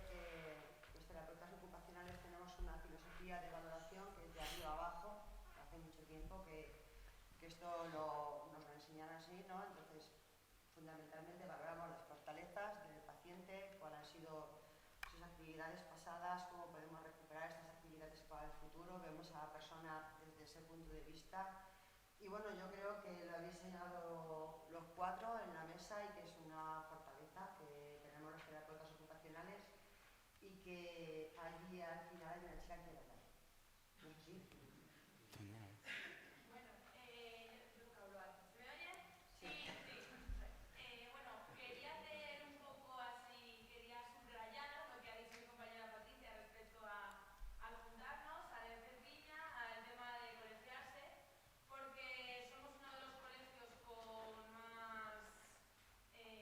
más colegiados y resulta que las jornadas de los 107 inscritos creo que somos varios profesionales y a lo mejor no llegamos ni a los 100 colegiados los que estamos aquí. Es decir, hay muchos grupos de WhatsApp, hay de geriatría, de neuroestética, de entonación, como 10 grupos y siempre es la misma cosa. Nos quejamos de las horas, de la residencia, de los convenios. Pero es que si no venimos a las jornadas que implican 2 días al año para vernos, para hablar, es que no conseguimos nada. Vale, entonces, yo estoy por salirme de todos los grupos, ¿sabes? Porque son críticas. Y me gusta una cosa, si no te ayudan, o es que no saben, o es que te vas a quitar el trabajo. Pero tú vienes aquí a lo mismo que yo, a una catarsis, macho, esto, ¿no? Tú tampoco pagas psicólogo como yo, ¿no? Tú aquí lo sueltas. Vamos a desnudarnos todos. Fuera.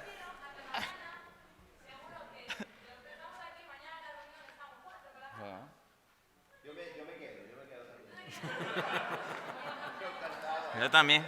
Yo me voy el lunes. ¿Verdad? Que tenemos pareja, familia, ocios, casa, tareas del hogar, pero vamos a hacer el esfuerzo de quedarnos porque mañana hay elecciones y Voy a presentar. Pablo, vamos a presentar. tenemos que hacer algo, ¿vale? Y el tema del empoderamiento es muy importante para los terapeutas y de colegiarnos y hacernos piña y que la gente ya esté colegiada. Los estudiantes que hay aquí, por favor, en cuanto acabéis, colegiados. A ver, aquí otro compañero quiere hablar. ¿Tú eres terapeuta?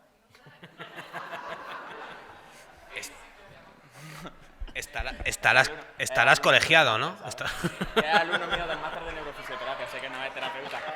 Es que sí, yo sé que ese no es terapeuta. Pues ya, si le compras una pulsera... Fisio, a la calle. Cómprame una pulsera.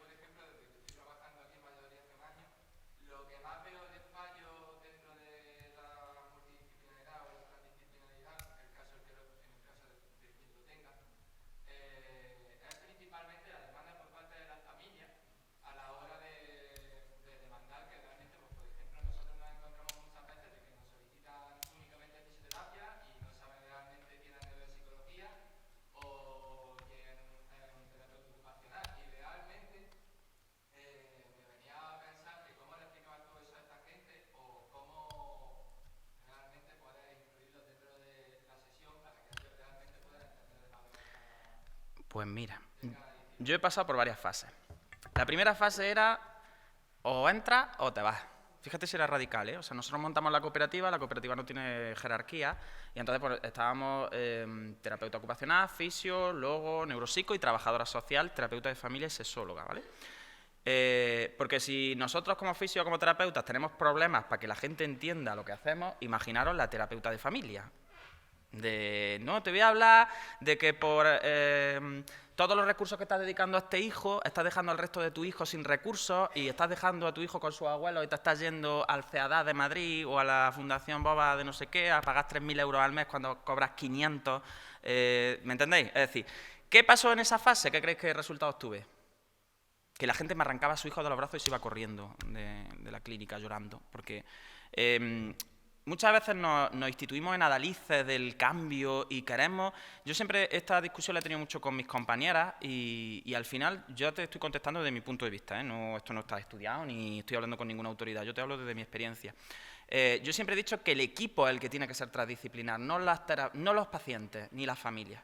Las familias son familias que han tenido un ictus en su familia, que han tenido un niño que ha nacido con un problema neurológico, que han sufrido que su hijo tenga un traumatismo craneoencefálico, que se lo lleve un coche cuando iba con la bicicleta con 13 años, y toda una familia... Vale, si estamos aquí en unas jornadas con un nivel del copón y tengo yo que salir aquí a decir... Lo transdisciplinar, chicos, que no se olvide lo transdisciplinar. Tú imagínate una familia que antes de que pasara eso no tiene ni puñetera idea. Entonces, con el tiempo, lo que he hecho ha sido simplemente, por lo que os comentaba de los roles, es decir, a la gente hay que educarla poco a poco y hay que informarla poco a poco. Y lo mismo que decía esta mañana Stephanie con el modelo Sexplicit, tú te pones a disposición del paciente para darle información, pero tú no le impones la información al paciente. Tú no dices, no, mira, es que el equipo transdisciplinar es muy bueno, que me lo ha dicho a mí Juan Anaya en el congreso este fin de semana, y usted va a entrar a neuropsicología por cojones. Pues no. ¿Por qué? Porque hay gente que no quiere reconocer que tiene problemas cognitivos, porque una cosa es que me falle la pierna y otra cosa es que me diga usted que estoy desinhibido y que no sé cuánto, o que tengo un problema conductual. Mire usted, el problema conductual le voy a pegar un puñetazo que verás tú la que... ¿Me entendéis? Entonces... Yo con el paso del tiempo me he hecho más tolerante y me he dado cuenta que cuando un profesional es bueno trabajando, llega un momento que incluso los usuarios no saben dónde colocarte.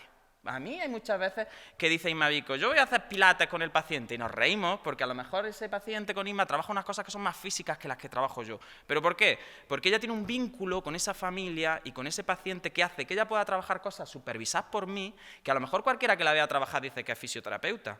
Nuestra neuropsicóloga Paula el otro día se enfadó porque le íbamos a colocar los balones, las fitball gordas, en un sitio en el que ella no alcanzaba. Y vino a regañarme, a decirme que qué narices hacía yo poniendo los balones encima de un sitio que yo no alcanzaba. Digo, escucha a la neuropsicóloga. Digo, a ver si me pones a mí el test Barcelona en un sitio que no alcance. Digo, vamos a ver.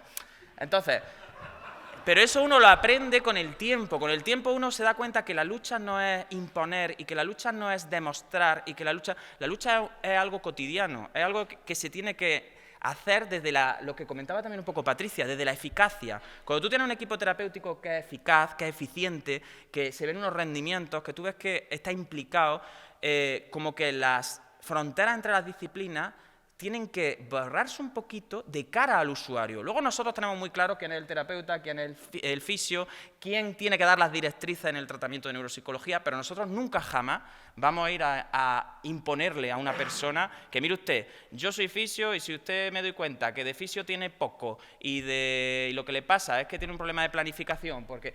Pues no, pues a lo mejor hago que los ejercicios de fisio que está haciendo pues tengan una carga sobre planificación que mi compañera neuropsicóloga se encarga de supervisar y no hay ningún problema porque estoy trabajando desde lo físico, lo cognitivo, con supervisación ¿cómo se dice? Supervisión. Es que en Andalucía hablamos fatal. Con supervisión de mi compañera. Y eso no hace que mi compañera sea menos válida ni me convierta a mí tampoco en un mal fisioterapeuta. Entonces, yo mi experiencia y lo que recomiendo es de verdad que no vayáis nunca imponiendo la lucha, no vayáis nunca diciendo, no, el terapeuta ocupacional es que, o el fisio. No. Hacer que la gente vea de verdad que sois necesarios en el equipo, porque el equipo es lo que os da poder, como decía Patricia. Yo sí quiero, perdóname 2 segundos, que te he visto levantar. Yo sí poco. quiero decirte un par de cosas más, aparte de Juan, aparte de lo que te ha dicho Juan, y que comentaba además hace nada con Patricia aquí mientras hablaba Juan. Como no queríamos escucharle, Ya. vamos a hablar nosotros, ¿no? Me suele pasar. Normal, Juan. En fin. El equipo, como Juan dice, el equipo transdisciplinar supone que las decisiones las toma el equipo. Significa, un fisio no toma sus decisiones, un neuropsico no toma sus decisiones. Yo soy el neuropsico y yo soy el que digo las decisiones sobre A. ¿Tú qué eres, logopeda? Tú sobre deglución y lenguaje. Y lenguaje que es de los neuropsicos te lo damos porque eres buena gente, ¿no? Eso es absurdo, todo eso es absurdo. Entonces, la única manera de tomar una decisión acerca de un paciente es entendiendo que tú lo que tienes es una realidad, que es esa persona con sus realidades y que tiene una serie de déficits, una serie de actividades deficitarias, una serie de lo que sea, en la que van a intervenir 1, 2, 3 o 4 personas. Normalmente, me refiero a nivel de rehabilitación, ¿no? Pero que quien decide quién interviene es el equipo. Si el paciente tiene A, no significa que intervenga... no, como el paciente tiene una amnesia diencefálica grado leve, el neuropsicólogo a lo mejor no hace nada. ¿Por qué lo va a tener que hacer el neuropsicólogo? Que lo haga un terapeuta ocupacional. El intrusismo es una gilipollez propia de mediocres. O sea, a mí la persona que me habla de intrusismo hablando de esas cosas, yo digo siempre, ¿ha estudiado qué? ¿Una carrera ha llegado? Fíjate qué fácil es estudiar una carrera, ¿no? Si ha logrado hacerla, ¿no? Porque al final, intrusismo es que yo coja un tío y diga, espasticidad, terapia manual. Pues claro, Pablo, ¿tú qué haces haciendo la terapia manual? No, porque a mí me gusta mucho, ¿sabes? No, eso es intrusismo. Ok. De repente Patricia, como yo decía, coge y dice, este paciente, mira, te voy con un bisturí hacer una pequeña operación aquí y tal, ¿no? Eso es intrusismo. Pero un terapeuta ocupacional que está haciendo un abordaje de un aspecto de la cognición, ¿es intrusismo? Bueno, yo no me descojono más porque, en fin, pues ya me he reído demasiado en mi vida, ¿sabes? Y además porque esas cosas ya no las discuto. Yo soy como Juan, yo ya, el que empieza, eso no puede hacer, o esos jefes, ¿no? Cuando decía Patricia, los jefes, esos jefes que no deja que incluso se hablen entre ellos a la gente, ¿no? Tú no puedes hacer tal, tú no sé qué, huid. ¿Qué hacéis ahí? ¿En un centro con un mediocre? O con una, vamos, no sé si es uno o una, la que sea, fuera. O sea, es que vos vais a morir. Yo no sé si lo sabéis, vamos, yo os lo digo porque, en fin, es una realidad. Solo hay 2 realidades, ¿no? La muerte y Hacienda. La muerte y Hacienda, esas son 2 realidades claras, ¿no? Pero hay un segundo punto, el cómo lo haces. Este punto es claro. Por ejemplo, nosotros ideamos una forma de hacerlo que podía ser interesante y que nos va bien. ¿Qué es la que hay que hacer? No, pero que es una forma interesante. Todo paciente que entra en neurorehabilitación, todo paciente que entra que tiene alteraciones en varios dominios, en el sentido que tiene una alteración motor, una alteración de tal, y lo que quiere es saber si se puede llevar con esa persona una neurorehabilitación, se le ve durante al menos 2 horas todo el equipo, a la vez. El paciente no va a un neuropsicólogo y dice, cuénteme usted, no sé qué, y después va otro, y después va otro, y después va otro. El paciente entra y estamos 4. ¿Qué tal? El que sea, vamos, da igual. Hay uno que dirige la anamnesis, ¿qué le pasa a usted? Cuéntenos, pues mire usted, yo he tenido un accidente vascular y no sé qué, esta parte de mi cuerpo tal, no sé cuándo tal, muy bien, se delimita todo. Y luego se explora, y exploramos todos. En fin, coge un fisio y se pone a explorarlo, y a lo mejor el fisio se va con un terapeuta ocupacional, el neuropsicólogo si quiere mira, en fin, como aprende. ¿Por qué? Porque al final, ¿yo por qué sé de la espasticidad o de la distonía, de una distinesia, de un par craneal? Eso, ¿para qué tiene un neuropsicólogo saber de eso? Pues para muchas cosas, ¿sabes? Entonces la cuestión es, si te ve todo un equipo y después queda contigo para decirte, oye, mira, hemos pensado esto, la persona ya no entiende de profesiones, ¿eh? La persona entiende que hay un equipo que te ha visto a la vez y que el equipo ha decidido eso. Así que cuando se te da un informe y se te explica, se te dice, mira, lo que hemos visto ha sido esto, esto, esto, esto. Pensamos que esto puede ser interesante, tal, tal. Y creemos que deberías tratarte tanto tiempo y estos son tus profesionales. Pues sí, pues mire usted, yo lo que ustedes vean, lo que ustedes digan. Nosotros hacemos, como ha dicho Juan, una aproximación, pues igual que el médico que te dice, yo me tomaría tal cosa. No, mire usted, doctor, yo no me la voy a tomar. Pues ahora mismo que lo agarren ahí voy a pincharle. Pues no, ¿verdad? Eso es absurdo. Esto es igual. Pero la transdisciplinariedad supone un paso más, que es humildad. O sea, ya no supone una manera de hacer. Supone que quien está en el equipo sabe que es el mismo mierda del que está al lado, ¿eh? Porque hay gente que se cree importante, que hay gente muy patológica que se cree importante, imprescindible, no sé qué. Es que somos todos unos mierdas. La cuestión es que tú sabes que el que está al lado igual de mierda que tú, pues ya está. Pero cuando uno se cree importante, mal asunto, eso es un problema. Así que, vais a partir de eso, a partir de ahí. De ahí para arriba.